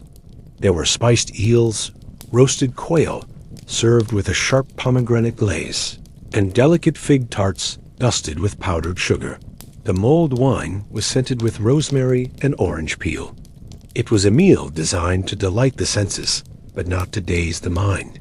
After all, no one wished to become drowsy and faint during a climactic sword dance. At the table, the conversation hummed like a beehive. "Have you heard the theme for tonight's masque?" whispered Lady Pembroke to her companion. "I believe it is something classical, or perhaps mythic, or possibly, judging by the number of yellow costumes, it is about bees. My cousin in the wardrobe tells me the Queen is to play the moon," murmured Lord Willoughby, leaning in conspiratorially. "But I say she is surely the sun. She always is." "She is neither," said a sharp, clear voice from the end of the table. Everyone paused, turning to see Lady Essex, her expression cool and appraising. She sipped her wine slowly before continuing. "She is the storm that drowns them both." She let the dangerous words hang in the air for a moment, then added with a faint smile, "And she does it in pearls." Meanwhile, the real-world intrigues bloomed like mistletoe in the palace's dark corners. Lovers, emboldened by the festive atmosphere, slipped behind tapestries to exchange a hurried kiss. Enemies offered each other gifts with sharp, pointed words hidden inside, and those who had fallen from favor over the past few days tried desperately to claw their way back with fawning flattery, hastily written poetry, or in one particularly pitiful case, a small dog dressed as Cupid, which was meant to deliver a note of apology. The dog, unfortunately, took a dislike to the Queen's slipper and bit it. Her Majesty was not amused, but she was watching, always watching. Late in the afternoon, the Queen called for music. Not a loud, triumphant fanfare, but something gentle and new. The court's most famous composer, John Dowland, a man known for his exquisitely sad lute songs, was summoned. He played a piece so mournful and beautiful that it was said even the peacocks screeching in the gardens fell silent to listen. The Queen sat with one hand beneath her chin, her eyes distant, and when the last note had faded, she said softly, "That will do." For now, twilight came early, draping the palace in shades of blue and gray. Candles were lit by the hundred, their flames chasing the shadows from the halls. Costumes were delivered to chambers, some torn, some divine, all smelling faintly of starch and panic. Paint was applied to faces, cheeks were rouged, and ruffs were fluffed to architectural proportions. The great hall began to shift into its other self, a space of magic and illusion. Just before the evening supper, the Queen whispered something to her master of revels. No one heard what she said, but the effect was immediate.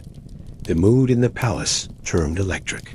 Suddenly, everyone needed to know who was in the masque and, more importantly, who wasn't. Who had been chosen to perform for the court? Who had been unceremoniously cut at the last minute? Who would be given the honor of dancing before the Queen? And who would be relegated to sitting in the shadows, a spectator to their own social irrelevance? The line between performance and punishment had become dangerously blurred. To play the hero was an act of flattery. To be cast as the fool could be a perilous joke, but to be excluded entirely, that might be a fatal sign of disfavor. That night's dinner was a spectacle of abundance. Tables groaned under the weight of roasted duck, spiced custards, sugared pears, and almond blanc shaped like Tudor roses. Music played between the courses, with minstrels whispering through madrigals.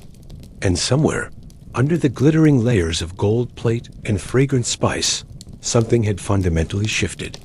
When the feast was over, the Queen stood. "My lords and ladies," she said, her voice ringing with theatrical command, "we have feasted. We have remembered saints. We have played the fool. But now let us see what the theater reveals. Let us see ourselves under masks." And so, the entire court followed her into the adjoining chamber, now transformed into an enchanted forest of flickering candles and shimmering silk. The masque began. It was beautiful. It was nonsensical. It was, in its own way, profound. 6 courtiers dressed as stars recited poetry about the heavens. One rather stiff gentleman played the part of a tree. 2 graceful ladies danced as intersecting rivers, their silk gowns flowing around them. A young lord, cast as time itself, delivered his lines with great feeling, despite wearing boots that were clearly 2 sizes too large. The Queen? She did not perform, not tonight. She understood that her power was infinitely greater when she held the rapt attention of the audience, not when she was seeking it on the stage. She watched and smiled, and knew that every line, every dance, every gesture was ultimately directed at her. Somewhere in the back row, Lord Essex leaned forward, his eyes fixed on her face with an expression that bordered on worship. By the end, the court rose to their feet to applaud. The Queen clapped once, a single decisive sound, and the rest of the hall erupted. The masque was done, but the real theater court life was only just beginning. As the candles guttered and the laughter faded, masks were removed. Faces, flushed with wine and excitement, returned. But not everyone looked the same. Some had danced too close to power.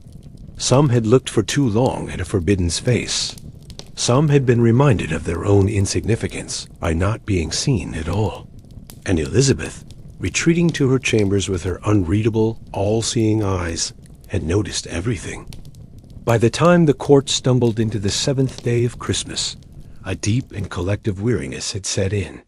It was an exhaustion of the soul, a fatigue of the body, and, in several tragic and much whispered about cases, a complete exhaustion of one's fashionable wardrobe. 7 days of feasting, dancing, praying, and plotting had taken their toll. And yet, no one dared show it, for a fresh and far more potent wave of anxiety was cresting over the palace. This was the 31st of December, New Year's Eve at the Tudor court. Not a night of sentimental kisses and hopeful countdowns, but a day of profound tension, shimmering silk, and an exquisite terror wrapped in gold ribbon.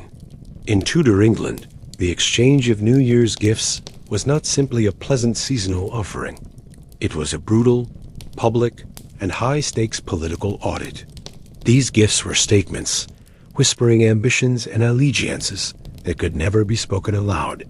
They begged for favor, bargained for position, warned rivals, and flattered the monarch, all under the innocent guise of a festive token.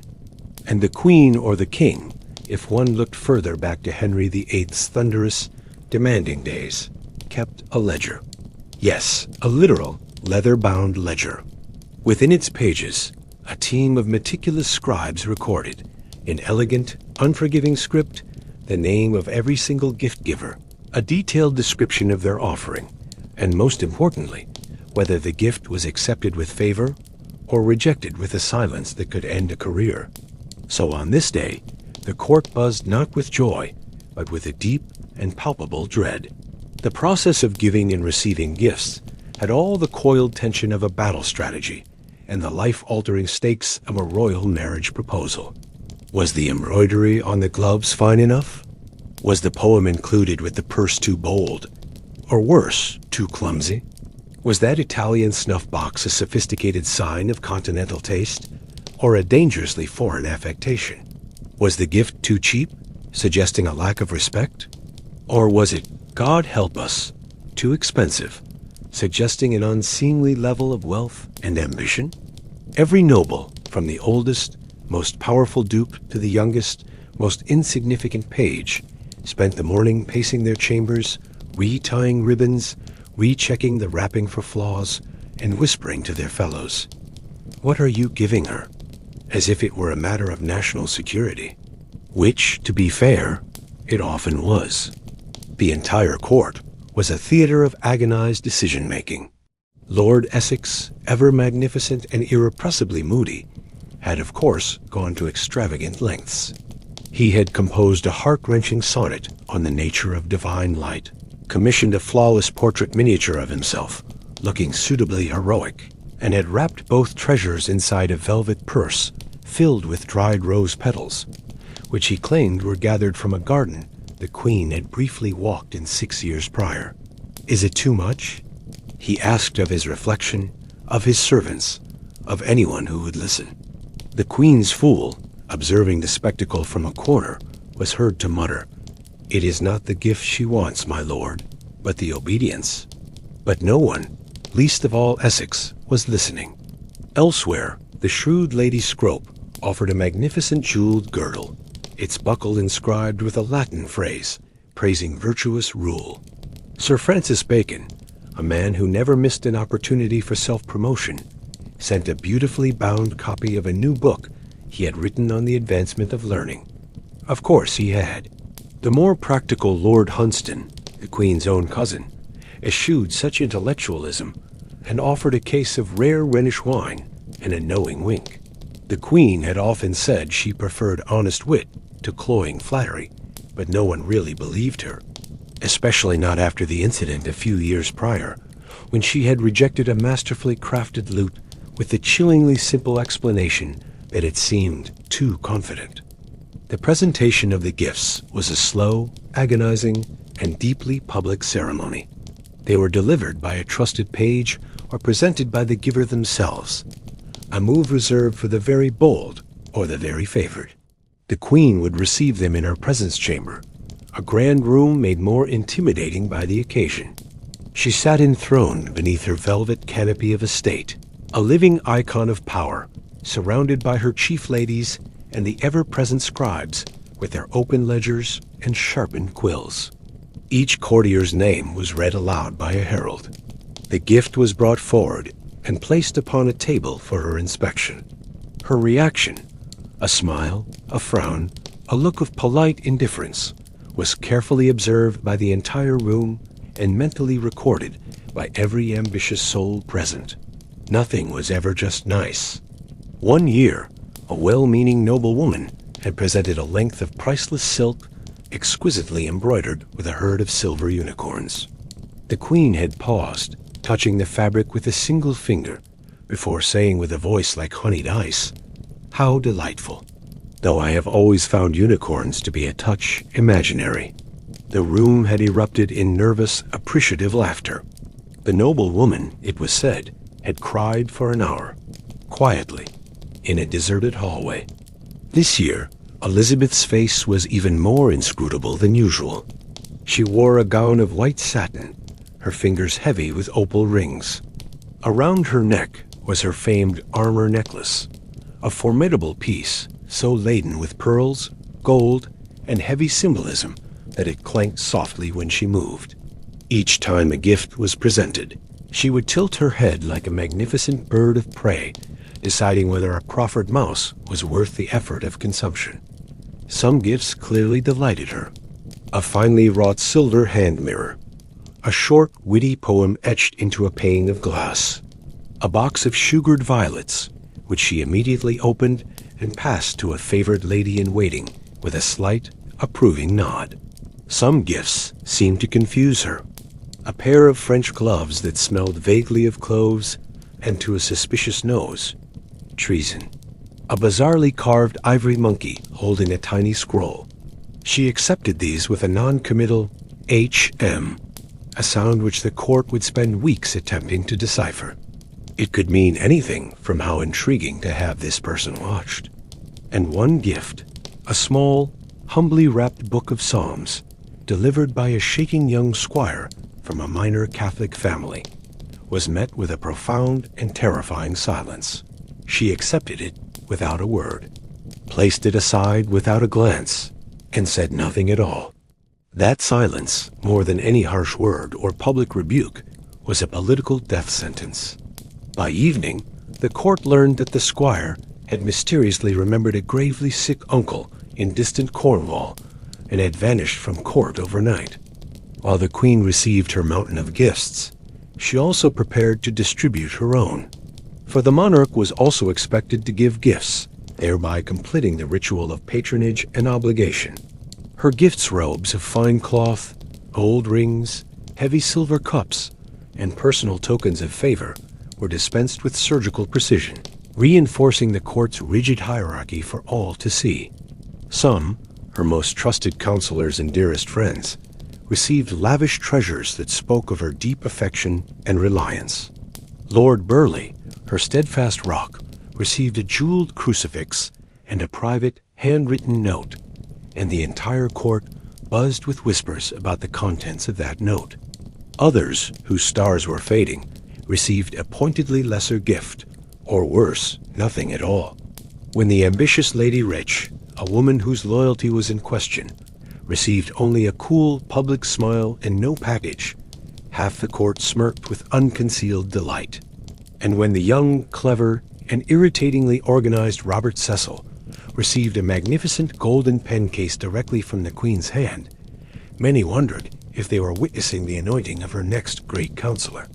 Even the common folk, the servants, the musicians, the cooks, the fools, were gifted in smaller yet significant ways. Coins, bolts of cloth, extra portions of meat and drink. For them, the Queen's real gift was not gold, but favor. A lifted eyebrow, a shared laugh, an acknowledged presence. And on New Year's Eve, every heart at court, from the highest to the lowest, beat faster in the hope of earning it. The evening's feast was decadent, but not with the chaotic madness of Christmas Day. It was an elegant, symbolic affair, prepared with a keen eye for political messaging. There were pies baked in the shape of the Tudor rose. A roasted peacock, its magnificent tail feathers reattached and gilded with gold leaf, was paraded through the hall. Marchpane towers soared towards the rafters, glazed with glistening honey. A special dish of oranges, imported from Spain at a suspicious expense, was immediately interpreted by the court as either a subtle compliment to the Spanish ambassador or a pointed jab at his country's expense. No one knew for sure. That was precisely the point. Toasts were made to the Queen's health and the prosperity of the realm. Poems were read aloud. One nervous courtier, attempting to sound learned, accidentally quoted a passage from the pagan poet Ovid in front of a stern-faced bishop, and was seen praying furiously in a corner an hour later. As the sun sank and the great hall filled with the warm glow of 1,000 candles, the mood shifted from anxious to giddy. The worst was over. The gifts had been given. The Queen had smiled. And now, with the serious business of the day concluded, the hour turned festive. The dancing began formal, structured, and courtly. The slow, stately pavan, the lively galliard, the daring spinning volta. The Queen danced once, her hand resting lightly on the shoulder of the Earl of Leicester, her eyes looking elsewhere, surveying her kingdom.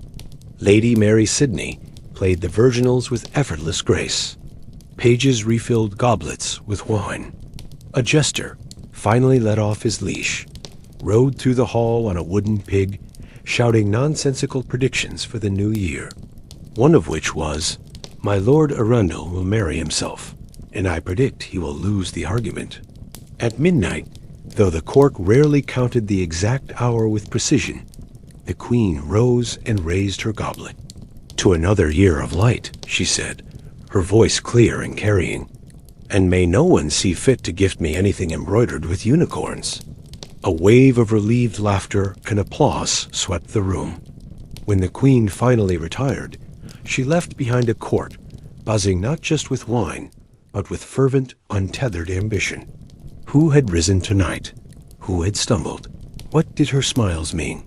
What did her silences hide? Because in the Tudor court, a gift was never just a gift. It was a wager on one's own future. It was a gesture of love or loyalty or naked ambition laid bare for all to see. And behind every carefully tied ribbon, behind every line of fawning poetry, lay a desperate, unspoken question. Did she see me? Did she choose me? Will she remember me? And above all, what will she give me tomorrow? In the grand theater of the Tudor court, New Year's Day was less a holiday and more a public reckoning. By the time the first watery, gray light of dawn touched the palace's frosted windows, the court was already awake, though most of its inhabitants had barely slept. A nervous energy, sharp and brittle as ice, had replaced the festive cheer. In chambers throughout the sprawling residence, servants were frantically ironing sleeves and starching ruffs to architectural perfection. Pages were racing between apartments on whispered errands, and somewhere deep within the steaming kitchens, a bowl of sweet custard had already been flung against a stone wall in a quiet, desperate act of pre-dawn panic. This was the day of the answer. All the calculated gift-giving, all the whispered hopes and fears of New Year's Eve would now meet their verdict. The monarch would declare subtly, pointedly, and unforgettably who had pleased her, and who had most definitively not. The mood in the palace was bright and dangerous, like frost on the edge of a blade. Every courtier wore their absolute best, but this was not merely about finery. It was about strategy. Gowns were stitched with personal symbols and emprise. Jewels were chosen not just for their value, but for the stories they told. Lady Essex, bold and challenging, wore rubies the size of damsons, a fiery statement of passion and pride. The steadfast Lord Hunsdon, ever the loyal kinsman, had commissioned miniature golden lions, the Queen's own emblem, to be sewn into the fabric of his doublet. Sir Walter Raleigh, in a breathtaking display of self-regard, had the gall to arrive in a magnificent cloak made entirely of iridescent peacock feathers, a garment so ostentatious that it earned him a collective glare from 4 separate bishops before he had even reached the breakfast table. And then, of course, there was the Queen herself. Elizabeth entered the great hall not as a woman walking, but as the dawn breaking. She wore a gown of silver cloth, so finely woven with threads of pale gold that it seemed to shimmer and shift with the light. Her hair was coiled and crowned with a lattice of pearls. Her face was a mask of serene calm, but her eyes, dark and intelligent, flickered over the assembled court like candlelight searching out the shadows. In her hands she held not a scepter, but a small white fan made of swan feathers, a fragile thing, yet in her grasp it seemed sharper and more decisive than any blade. She spoke no words yet. She simply walked the length of the gallery, letting them see her, letting them absorb the spectacle, letting them wonder. At the high table, she took her seat beneath a rich velvet canopy of state. Around her stood the most powerful men and women in the land, each holding their breath, each waiting for her to speak, to smile, to glance in their direction. She said nothing. Then came the moment that everyone in the room both dreaded and desperately desired, the reading of the ledger. One of her principal secretaries, a man with a clear, emotionless voice, stepped forward with the heavy, leather-bound book that contained the audited soul of the court. One by one, he recited the list of the New Year's gifts Her Majesty had received the day before. Name, a meticulous description of the gift, and then the Queen's own verdict delivered not in a lengthy speech, but through a devastating economy of gesture, a raised brow, or a single perfectly chosen phrase that would be dissected and debated for weeks to come. From the Lady Scrope, the secretary announced, a pair of gloves embroidered with seed pearls. The Queen glanced at the gloves, which were displayed on a nearby table. "A neat stitch," she pronounced. "Polite. Dismissive. A C- in the school of royal favor." Lady Scrope's face remained frozen in a hopeful smile, but her shoulders slumped almost imperceptibly. From the Lord Burleigh, a set of Greek manuscripts, newly translated. Her Majesty's expression softened. An offering of weight and substance, from a man of the same. A murmur of approval went through the room. Burleigh, her most trusted adviser, had pleased her. His position was secure. From the Earl of Essex, a velvet pouch containing a sonnet, a portrait miniature, and petals of the rose. A dramatic pause descended upon the hall. The Queen looked not at the gift, but directly at Essex himself, who stood proud and tense. A slow, dangerous smile touched her lips. "He remembers too much," she said, her voice carrying to every corner. "Or too little." The court tittered, a sound like dry leaves skittering across pavement. Essex, the proudest man in England, blushed a deep, impossible crimson. The game, he now knew, had well and truly begun. But the reckoning was not just about yesterday's tokens. Today, the Queen would give her own gifts, each one a carefully aimed arrow launched into the heart of the court hierarchy. Every favor she bestowed, every object she gave, was a public message, a deliberate reshuffling of influence and power. Some received heavy, gilded goblets. Some received rings set with precious stones. Some were granted robes cut from the Queen's own stores of fabric, or valuable brooches, or rare books bound in crimson leather. And some received nothing. Or worse, were handed a token so humble, a simple prayer book, a handkerchief with no embroidery, that it could only mean one thing. They were being quietly, publicly exiled, left to melt away from the center of power like a wax candle placed too near the fire. Lady Bridget de Vere, a young and favored lady-in-waiting, received a delicate pearl comb and a rare, private smile. The brilliant Lady Mary Sidney received a bound manuscript of Italian poetry, a nod to their shared intellectual pursuits. Sir Francis Walsingham, the aging spymaster who had long and tirelessly served her, received only a nod. It was a meaningful nod, one of respect and acknowledgement, but still just a nod. His time of ultimate influence, the court whispered, was passing. Then came the moment that everyone pretended not to watch, yet no eye could look away from. The Queen's gift to Robert Dudley, Earl of Leicester. A page brought forward a small, ornate box, made of gold and inlaid with garnets. The Queen took it in her own hands and presented it to him. Inside lay a newly commissioned portrait miniature of herself, one of the flattering ones, where the lines of age were smoothed away as she looked younger, more radiant, more eternal. Tucked beneath it was a small piece of vellum with a verse written in her own elegant, angular hand. "Though years may take what youth once gave, the heart remembers, fierce and brave." The court held its collective breath. This was not a gift of state. It was a deeply personal, almost intimate declaration. Dudley, his face a mask of profound emotion, bowed low. He said nothing, but his eyes, when he rose, burned so brightly with a mixture of triumph and love that two ladies in the front row, overcome by the sheer poetic overwhelm of the moment, fainted clean away. The Queen simply turned from him, her fan fluttering with an air of finality, like the wings of fate. After the high drama of the formalities, the mood in the palace loosened. A little, the tension was still there.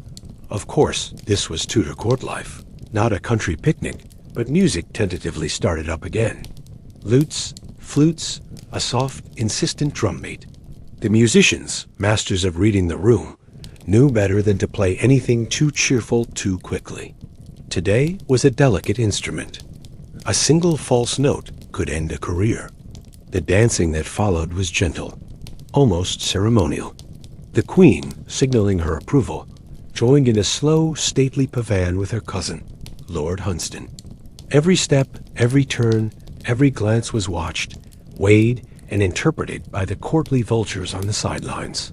One lady remarked in a whisper that the Queen's wrist seemed more relaxed than usual when she held her partner's hand. Another countered that it was not relaxed, it was calculating. At dinner, the table glittered. The food itself seemed to continue the day's conversation. There were almond tarts baked in the shape of Tudor roses, glazed ducks studded with rosemary, and pomegranates cracked open to reveal their jewel-like seeds. A new dish appeared, one not seen before. A platter of sugared walnuts, each one carefully rolled in dazzling gold leaf. To remind us, the Queen announced to the table, that even bitterness can sometimes be dressed in beauty. Somewhere down the table, a courtier who had received a particularly stinging public snub that morning choked on his wine. No one offered to help. He recovered, barely. After the meal, there were private audiences. Those bold or lucky enough to be summoned to the Queen's inner chambers brought with them trembling hands, carefully prepared compliments, and a desperate hope. One gentleman, attempting to showcase his learning, began a long Latin quotation and mispronounced it so grievously that the Queen stopped him with a single raised hand. "Let us speak plainly today, sir," she said, her voice devoid of warmth. "The year is new. I find I am too old for riddles and far too clever for flattery." The man bowed, backed slowly out of the room, and was later seen in the courtyard, instructing his servants to repack his trunks with tears of humiliation in his eyes. As twilight deepened, the Queen gathered her closest circle. This was not always a group of the highest-ranking nobles, but rather the cleverest, the most watchful, the ones who understood her silences better than anyone else's words. They played cards. They told stories. They shared a single bottle of fine-spiced wine. She asked them what they hoped for in the year ahead. One said peace for the realm. Another, prosperity. One young, daring maid of honor ventured to say, adventure. The Queen merely smiled her thin, enigmatic smile. Constancy, she said. In others, if not in myself. Later, alone in her bedchamber, she sat before the fire. Her ladies had long since withdrawn. The fire crackled, casting dancing shadows on the tapestries. The great ledger sat on a nearby table, closed but not forgotten. She reached for one of the rejected gifts from the day before, the small, awkwardly carved wooden box that had been met with such devastating silence. She opened it again. Inside lay a simple, hand-knitted woolen bookmark and a letter. The spelling was dreadful, the grammar worse, but the sentiment was sincere. It was from a young, distant cousin of a minor baron. Your Majesty, it read, you once visited my town when I was 8 years old. You smiled at me, and I never forgot it. I hope you never forget yourself. She held the simple note for a long time, the paper warm in her hand. In the great hall, the music continued to play. Toasts were still being made. Predictions for the year were spoken in hushed, hopeful tones. A few foolish enough to celebrate their good fortune too loudly were quickly shushed by their more cautious neighbors. This was not a night for recklessness, not yet, because while the year had turned, the Queen had not. New Year's Day was not a party. It was a message, and Elizabeth had spoken it, as she always did, with gifts, with glances, with silence, and with a smile sharper and colder than winter frost. Tomorrow, the court would dance again, the games would continue, but tonight they would remember, and they would wonder what, if anything, she would give them next. A prevailing courtly aphorism, whispered over wine and stitched into the occasional cynical sampler, held that to mask is to flirt, to play is to plot. By the 9th day of Christmas, the Tudor court had finally, collectively, exhaled. The breathless dread of the New Year's gift exchange had passed. The Queen had bestowed her blessings, or her devastating silence, and the intricate, invisible architecture of court hierarchy had shifted, subtly but undeniably. Some courtiers were walking taller now, their shoulders straighter, their smiles quicker. Others seemed to walk more slowly, their heads bowed, trying to shrink into the shadows and avoid notice. And one or two were no longer walking through the court at all, having suddenly remembered pressing business in the wilds of Wiltshire, or, more commonly, fled to their country estates under the flimsy pretense of a sudden and severe illness. An impressive number of noblemen, it seemed, had developed gout overnight. But for those who remained, for the survivors of the great annual audit, the atmosphere was at least on the surface joyful once more. The court could breathe again, and when the Tudor court breathed, it did not just exhale a sigh of relief. It sang, it sparkled, and it plotted. January 2nd was the day of disguisings, and the court transformed itself, quite literally, into a stage. The world was gleefully turned upside down again, though with more artistry and less chaos than during the reign of the boy bishop. Tonight, nobles would become humble shepherds. Pages would be crowned temporary kings. Ambitious lords would dress as wild, hairy men of the woods, while their wives and daughters donned the gleaming, implausible armor of Roman goddesses. Everything was to be costume. Nothing was to be simple.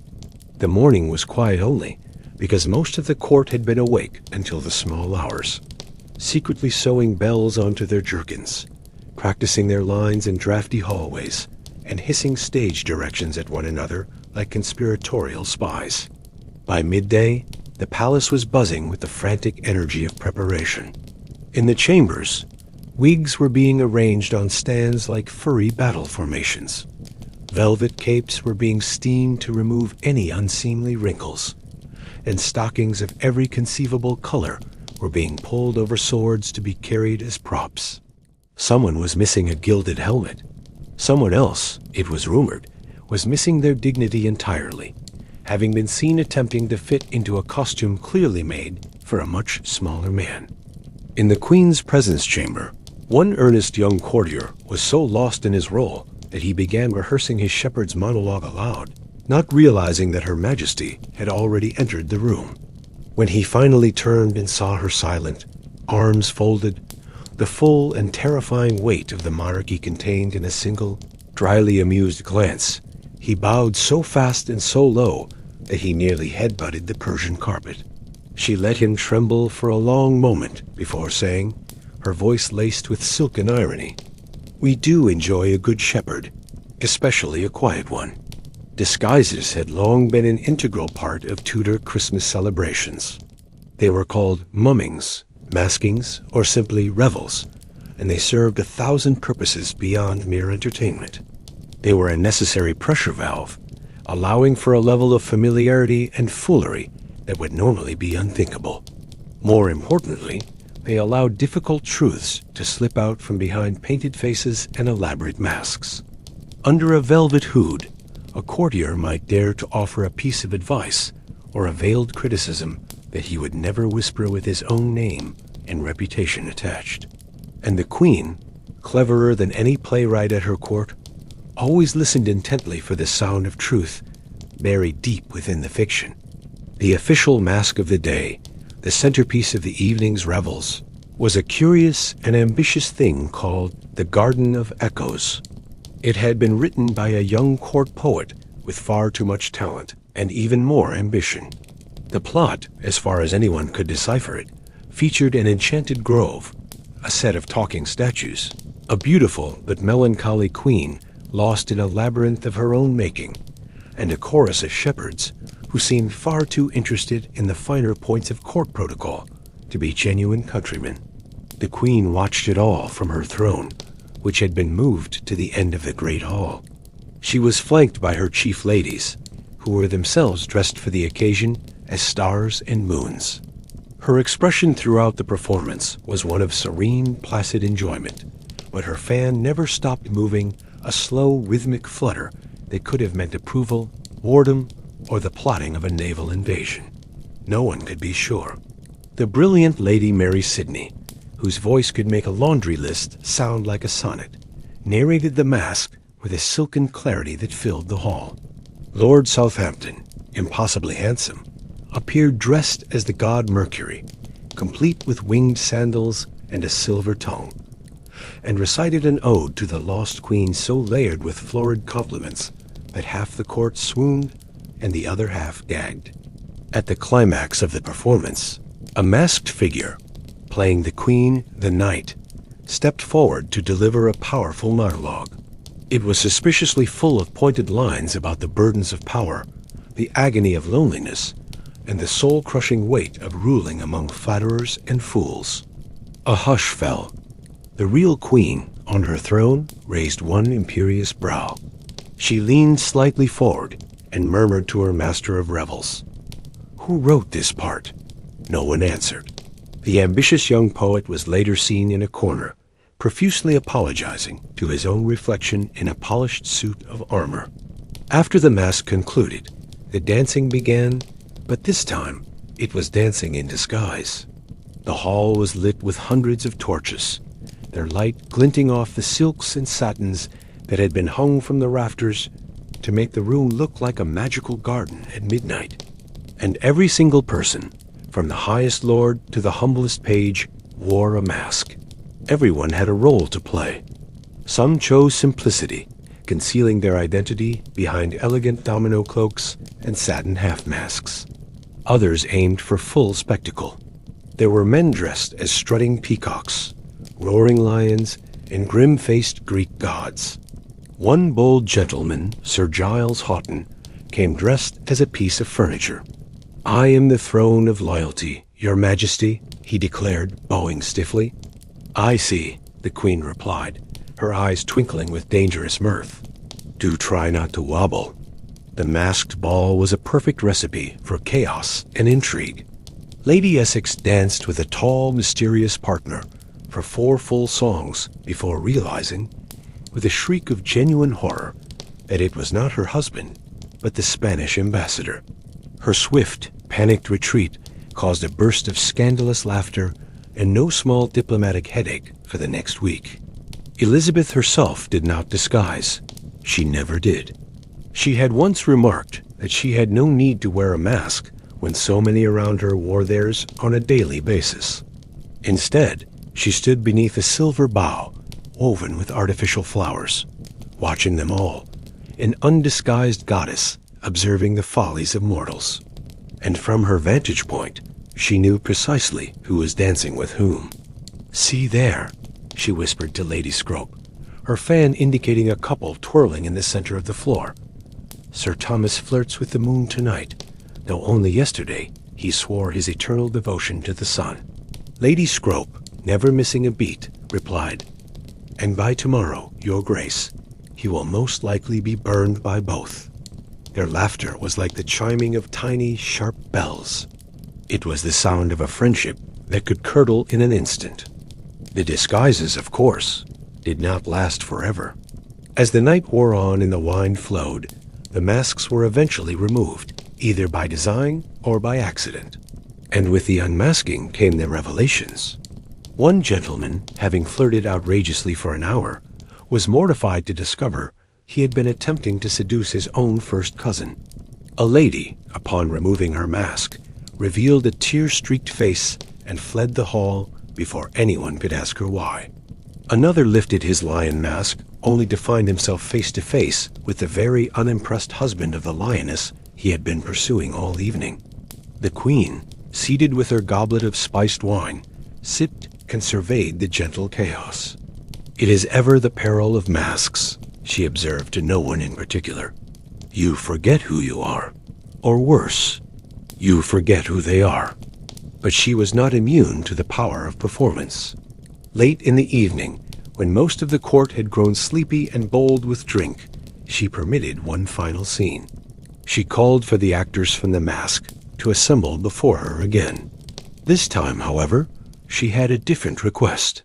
"Improvise," she commanded, the word cutting through the haze of wine and music. "Tell me a story I do not already know." A wave of panic washed over the performers. They faltered. They tried to begin a story, but their words were clumsy, their ideas uninspired. They failed. Then, a quiet lady in waiting, one who rarely spoke, stepped forward. In a clear, steady cadence, she recited a fairy tale about a queen made of starlight who wore a crown of ice that no one could touch. She told of how one brave and foolish knight tried to steal it, and for his presumption was not killed, but simply turned to stone, forced to gaze upon what he could never have for all eternity. When she finished, the hall was silent. The queen nodded slowly. "That is a good ending," she said, "but I think I should prefer it if the knight were burned." The court applauded, but they did not laugh. By midnight, the revels had burned themselves out. The beautiful masks lay in piles on the tables like fallen leaves. The elaborate costumes were already half torn, their temporary magic gone. The music, soft and slow now, played a melancholy air as the last of the dancers retired. The queen rose and departed, but not before whispering something in the ear of her master of revels. The masks may have come off, but nothing was ever truly hidden at court for long. The next day, someone would find a letter slipped into their chamber. An invitation, perhaps, or a warning, because the queen remembered who had dared to dance too close to the flame. And more importantly, she remembered who had worn the real face beneath the mask all along. A prevailing philosophy, known to every courtier who hoped to survive the winter, was that the queen never plays for coins, she plays for people. By the 10th day of Christmas, a strange and deceptive stillness had begun to settle over the court. It was not quite fatigue, though the endless feasting and forced merriment had certainly taken their toll. It was something more akin to the quiet concentration of a predator, a focused calm before the final frenzied celebrations of Twelfth Night. The great fires in the hearths crackled lower. The wine was poured more slowly and with a more considered hand, and even the court jesters, those tireless engines of chaos, began to pace themselves, saving their best material for the grand finale. Yet underneath that deceptive hush, something sharper and more dangerous stirred: competition. Not the chivalric competition of the hunt, nor the theatrical competition of the mask, but something far older, subtler, and more potent. This was a day for games that tested the mind and revealed the soul. Board games, card games, intricate wordplay, cunning strategy, all conducted in heated corners and quiet alcoves by the flickering light of candles and the cold, hard light of calculation. The day began gently, the crisp morning air cold enough to frost a goblet of wine left unattended on a windowsill. Servants bustled through the corridors, but with a little less frantic speed than before. A young page boy, utterly defeated by the previous 9 days of revelry, was discovered fast asleep inside a linen cupboard, still clutching a half-eaten sugared plum, his face a picture of innocent exhaustion. No one had the heart to wake him. Instead, the courtiers, on their way to breakfast, simply tiptoed around him, as if he were a sleeping, sainted relic from the revels of Christmas past. The queen held a small, private audience just after sunrise, granting her time only to a select few nobles who had not embarrassed themselves too grievously in the preceding days. She wore a gown of deep forest green, her famous red hair braided with threads of gold, and her voice, when she spoke, was as clear and even as a plucked lute string. She said very little, but each time she paused, the silence seemed to curl around the room like smoke, a palpable presence that made even the most confident lord feel as though he had forgotten something of critical importance. Afterward, the queen retreated to her private apartments, and the rest of the court, left to its own devices, turned to amusement. In the great presence chamber, tables were laid out with an array of games, each a small kingdom of its own. There were intricately inlaid boards for chess and tables. There were fresh packs of cards for the notoriously fast-paced and high-stakes game of Primero. There were leather cups for dice, their rattle a constant, low murmur beneath the conversations. Courtiers drifted toward their favored pastimes, their choice of game often saying as much about them as their choice of companions. The stakes were rarely for gold coin. That would be too vulgar. Instead, they played for far more valuable currency, for favors, for knowing glances, for privileges. They played for a better seat at tomorrow's supper table, or the honor of riding beside the Queen on Sunday. One corner of the room hosted a particularly intense and physical match of shovelboard, the long, polished table surrounded by a boisterous crowd. Lord Sussex, a man whose pride was significantly larger than his skill, was losing badly. He had already forfeited a silver brooch, a cask of fine claret, and, judging by the thunderous expression on his face, the last vestiges of his dignity. "I am not losing," he insisted loudly to a chorus of chuckles, as his puck skittered off the end of the board yet again. "I am merely training my spirit for the inevitability of defeat. It is a stoic exercise." Someone at the back of the crowd clapped slowly.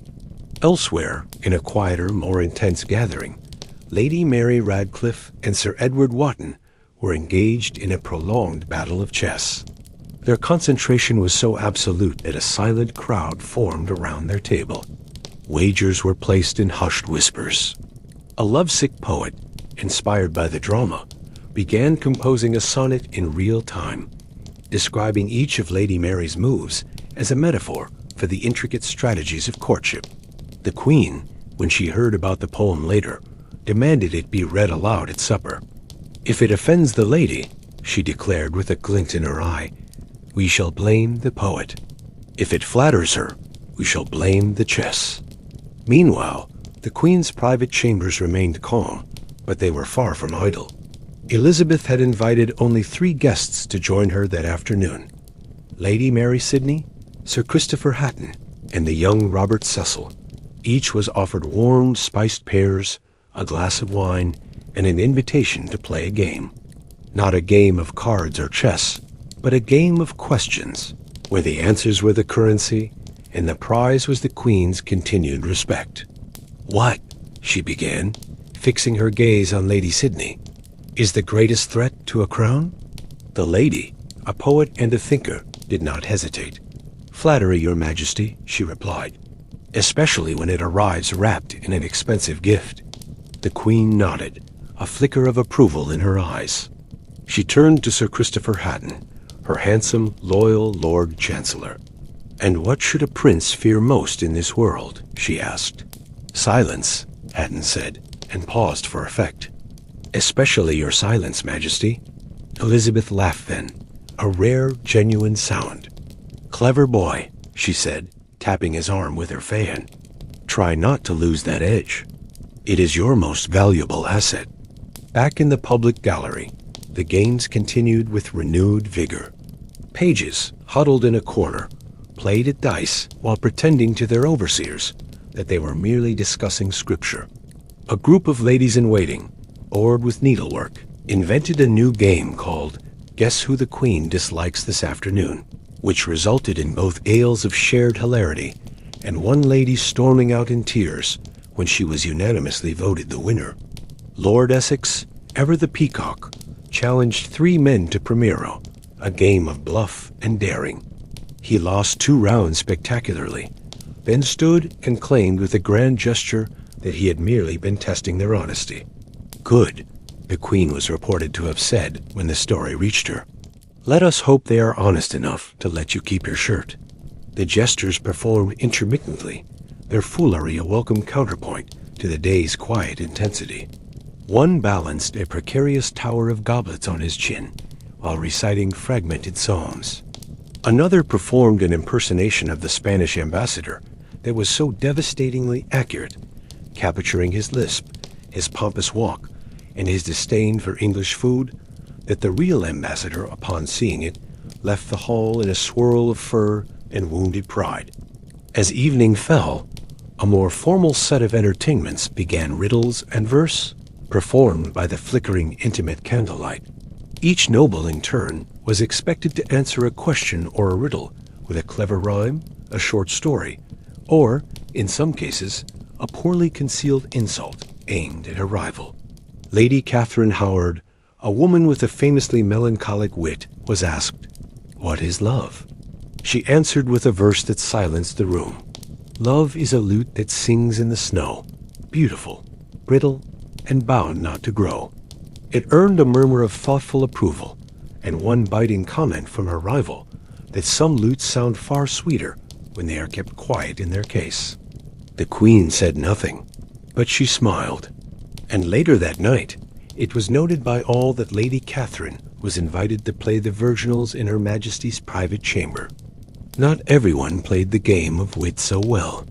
Sir Thomas Dacre, a bluff and hardy knight more comfortable with a sword than a sonnet, attempted to tell a joke during his turn at riddles. He forgot the punchline, panicked, and blurted out something utterly nonsensical about a bishop and a duck. The silence that followed was so long, so deep, and so profoundly awkward that a sleeping dog in the corner barked once, just to fill it. Sir Thomas was not seen at court for the next 3 days.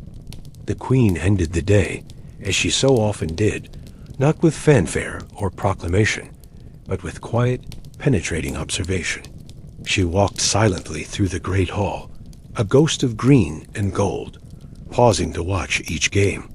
She noted who won with grace and who cheated with a clumsy sleight of hand. She observed who sulked in defeat and who laughed too easily at another's loss. She paused for a long moment at a small table where 2 young pages were engrossed in a game of chess. "Who is winning?" she asked, her voice making them both jump. They looked up, startled into silence. Finally, one of them pointed a trembling finger at the board. "He is, Your Majesty." "Strange," the Queen said, her gaze sweeping over them both. "I thought it was the one who did not feel the need to speak." And then she walked on, leaving them to ponder her cryptic wisdom. When she finally retired to her private chamber, her ladies followed in silence. It had been a light day, a day of games and pleasantries. But in the court of Elizabeth, lightness was the most carefully controlled and deadliest of all performances. The real game was never on the board. It was in the air, in the eyes, in the unspoken question that hung over every interaction. What move will she make next? An old court proverb, sharp and true, whispered that when the sword is sheathed, the pen is drawn. By the 11th day of Christmas, the Tudor court was weary in the bones, but wild and restless in the mind. The marathon of festivity had taken its inevitable toll. The dancing feet of courtiers were sore, the golden-throated jesters were growing hoarse, and deep in the palace's steaming kitchens, the master cooks had started to threaten, with only partial humor, to flee to the contemplative silence of a monastery. And yet, for all the physical fatigue, the mood in the palace was electric, a low, humming anticipation for the grand finale. Tomorrow was 12th night, the opulent and explosive climax of the season. But tonight was the poet's night. January 4th was never officially declared as such on any calendar. There were no royal proclamations issued, no ancient ceremonies carved in the stone of tradition. And yet, every year, by a quiet and unspoken agreement, by the slow, inexorable gravity of Queen Elizabeth's own formidable literary taste, the poets and lovers and wordsmiths of the court knew that this was their moment. It was the eve of the great storm, and the air grew still and charged with meaning. The day began with a distinct change in the monarch's tone. The Queen's morning appearance was softer, more contemplative than usual. She wore quite a rare and always significant choice, a gown of shimmering silk embroidered with silver thread in the delicate shapes of stars and Scottish thistles. Her gloves were of the softest dove-gray suede, and the fan she carried was not of painted vellum, but of pristine white feathers. She did not speak much at breakfast, her gaze distant as she listened to the low murmur of the court, her fingers tapping a faint, almost inaudible rhythm against her silver goblet. When one brave gentleman dared to compliment her gown, she only murmured, her eyes looking past him towards the high, arched windows, "It is a quiet thing today. The storm comes tomorrow." A collective shiver went through those who heard her, because no one at court ever quite knew if she meant the revels, or something else entirely. After the morning meal, the poets began to emerge. They were a varied company. Some were titled lords, powerful men with ink-stained fingers and a passion for classical illusion. Some were ambitious knights who saw well-turned sonnet as another kind of lance to be wielded in the tournament of courtly favor.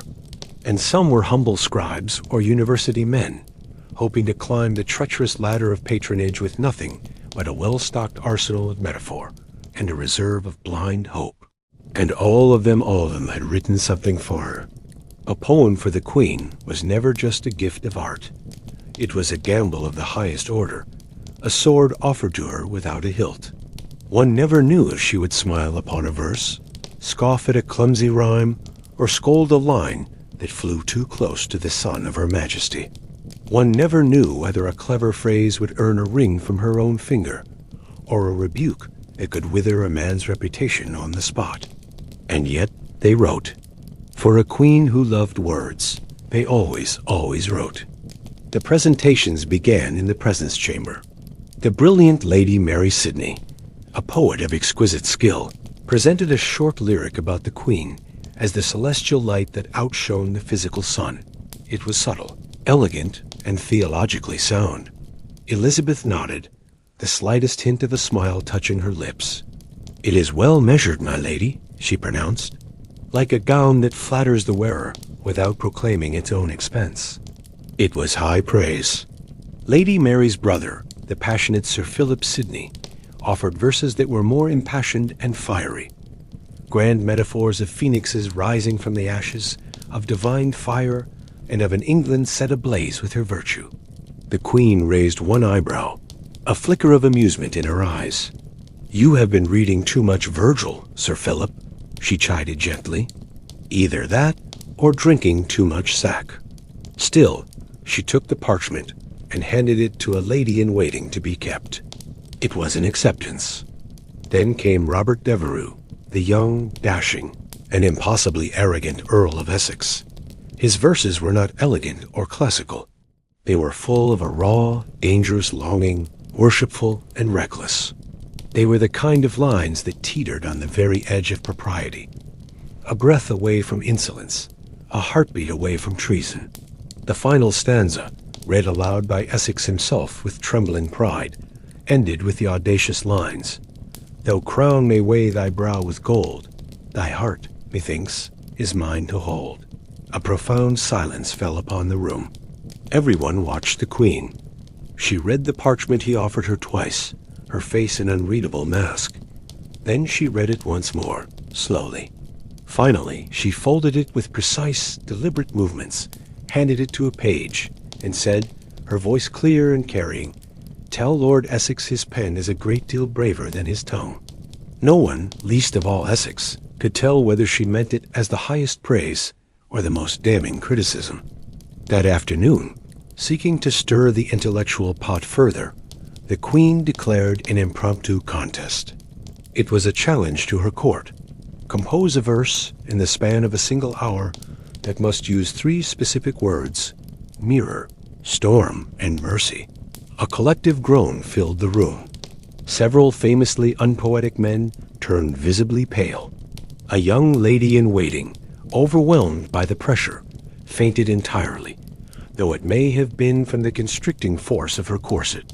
A frantic scratching of quills on parchment commenced. Pages flew back and forth, carrying ink pots and discarded drafts. Some courtiers wrote with furrowed brows at tables, while others paced the length of the gallery, murmuring rhyming couplets to themselves like mystics in a trance.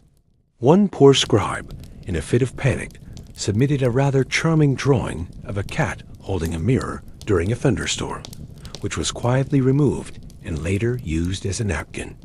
At the end of the hour, the Queen sat upon her throne and listened as the verses were read aloud. The best poem came from a wholly unexpected voice. Lady Anne Herbert, a quiet, observant woman who rarely spoke at court. Her verse was short, soft-spoken, but as cuttingly precise as a diamond. The mirror shows the storm behind, a tempest of the soul and mind. Yet mercy lies in what we find, not what we fear, but what we see. When earthly power, on bended knee, at last gives way to honesty.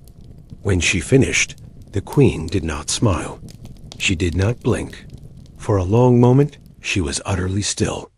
Then she rose from her throne, walked across the chamber to where the astonished Lady Anne stood, and kissed her lightly on the cheek. "Tonight, my lady," she said, her voice filled with a rare, undisguised warmth, "you speak for England." The room erupted in applause.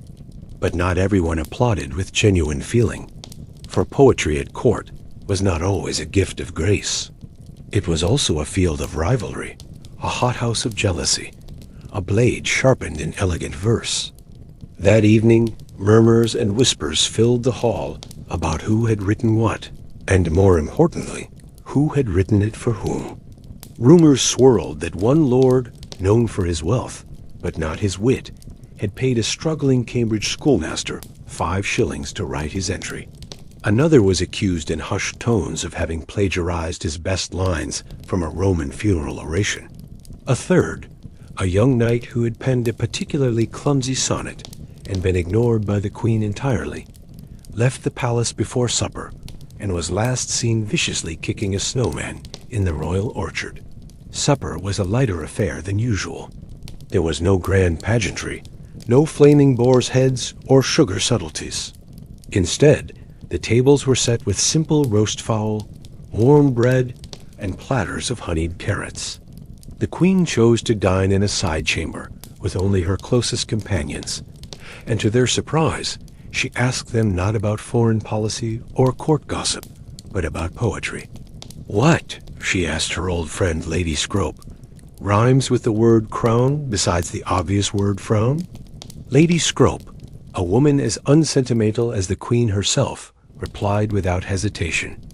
"Down," she said, or drown. The queen gave her a look that suggested both were distinct and ever-present possibilities. Later, she called for music not the grand, multi-part madrigals of a full court celebration, but the intimate sound of lute songs, soft, pensive, and touched with a profound sadness. John Dowland, a master of melancholy, played something with only 5 notes in its core melody, but the queen, listening with her eyes closed, said it sounded like falling snow. A few of the more sensitive courtiers actually cried. One claimed the lute had cracked his very heart. Another, a notorious cynic, claimed to have no heart, but still wept anyway, just in case the queen was watching. Before she finally retired for the night, the queen summoned a small group of the day's most successful poets to her private rooms. She asked them to speak not to her, but to each other. "Tell me," she commanded, her voice low and serious, "what is it that makes a verse good?" "Truth, your majesty," said one. "Form," insisted another. "Without structure, truth is but a shapeless cry." "Music," said a third. "A verse must sing, even when it is silent." The queen leaned forward, the firelight catching the jewels in her hair. "Then," she said, with a faint, sad smile, "may I never be truly written." And she dismissed them all. She retired to her bedchamber early. Not to sleep, she rarely slept early during the Christmas revels, but to read. In her chamber, beside the crackling fire, she took out the poems that had been presented to her throughout the day. All of them. Even the foolish ones. She kept them in a carved wooden box lined with lavender and parchment. Some she marked with a small cross in the margin. Some she folded carefully to be read again. And some she tossed directly to the flames without a second glance, watching them curl into black ash. She always read them herself, because though she was a queen of swords and treaties and great sailing ships, she ruled most completely in the intricate, dangerous, and beautiful realm of words. And tonight, words had been her court, her power, her mirror. Tomorrow, they would crown a lord of misrule and surrender to chaos. But tonight, she had been a queen of rhyme. A deeply held conviction at court was that on the 12th and final day of Christmas, all must be turned upside down, so that on the morrow, it may be turned right again. On this day, The palace itself seemed to sing with a feverish and joyful delight. The great fires in the hearths burned higher and hotter than ever before, their flames leaping and dancing as if to a wild rhythm of their own. The court musicians, their fingers and lungs pushed to the limits of endurance, played faster and louder, their tunes laced with a giddy, almost reckless energy. The laughter that echoed through the halls was no longer the polite titter of courtly amusement, but the full-throated, belly-deep roar of a community surrendering to madness. The wine, a river of deep red and sparkling white, flowed as if from a prophetic, inexhaustible spring. This was not a day for order, for protocol, or for quiet contemplation. This was a night for glorious, cathartic, and absolute madness. 12th night had finally come. The Tudor court, for 11 long and eventful days, had been building to this magnificent crescendo. It was a journey that had moved, step by glorious step, from the holy hush of Christmas Mass to the frost-bitten chivalry of the St. Stephen's Day Hunt. Through the quiet intellectualism of the poet's night, the tense diplomacy of the gift exchange, and the shadowed flirtations of the masked ball. And now, for one single spectacular night, the world was to be ceremonially, joyfully, and completely turned on its head. For tonight, the Lord of Misrule would reign supreme. He had been chosen weeks before, as was the custom some dashing young noble, known for being clever, charming, and just reckless enough to understand how to entertain the court to the very edge of propriety without crossing the Queen's invisible, unmarked, and eternally shifting line. Tonight, this temporary king of chaos was crowned not with gold, but with a festive wreath of holly and ivy. He was seated upon a grand, hastily constructed mock throne, and given a gilded scepter carved from a large wooden spoon. This year's Lord of Misrule was the charismatic Sir Giles Markham, a courtier with a sharp wit and the mischievous, self-satisfied smile of a cat who had successfully swallowed not just the canary, but the entire aviary. He made his grand entrance into the great hall, not on foot, but astride a magnificent hobby horse, its head fashioned from an old, broken lute, and its body draped in crimson velvet and hung with dozens of tiny, jingling bells. With a theatrical flourish, he announced that henceforth, all logic, all reason, and all forms of sobriety are hereby banished from this kingdom for the next 8 hours, upon pain of extreme dullness. He was met with a roar of cheers, a wave of laughter, and from the more cautious contingent, a few nervous glances toward the Queen's high dais. For everyone understood the pact of this night. It was licensed nonsense, a controlled explosion of misrule. And yet, the Queen, a silent, smiling sun, watched everything. The great hall had been utterly transformed. Thick garlands of ivy, pine, and mistletoe were twisted between the flaming torches, their green leaves casting dancing, monstrous shadows on the tapestries. Hundreds of stars, meticulously cut from gilt parchment, dangled from the high, beamed ceiling, turning it into a strange, girth-bound firmament.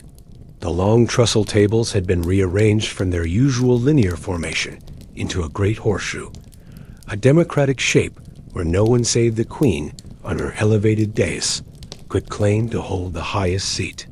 The feast was not served in orderly courses, but appeared as a glorious, chaotic bounty. Platters of roasted meat, enormous pies, mountains of sweetmeats, and bowls of glistening sugared fruit were passed from hand to hand down the tables. Wine spilled. Candles dripped hot wax onto the floor. In the confusion, one short-sighted duke mistook a large fish pie, decorated with a pastry crust shaped like scales, for an abandoned wig. It was, in short, exactly that kind of night. But the food was merely the prelude to the mayhem. Sir Giles, as his first official act, commanded that each table must produce a song before they were permitted to eat. The result was a cacophony that was half music and half celebratory howling. One unfortunate group of lords attempted a 4-part harmony and ended in a bitter argument over the correct starting note. Another table, comprised of younger knights, sang a surprisingly moving ballad about the tragic inner life of a turnip that left two old barons weeping with laughter, or perhaps with profound regret for their life choices. There were games, of course, outrageous, silly, and designed to dismantle dignity. In a chaotic version of Pass the Slipper, a lady's velvet shoe was passed under the table, with the person left holding it when the music stopped being forced to pay a forfeit. This led to Sir Walter Raleigh having to confess his most secret desire, which turned out to be owning a small farm that raised nothing but potatoes. In a game of the King's Fool, courtiers had to impersonate others at court. Lady Scrope, a woman of formidable powers of observation, did a perfect imitation of Lord Cecil's formal, slightly pained bow, down to the precise way he pursed his lips when delivering bad news.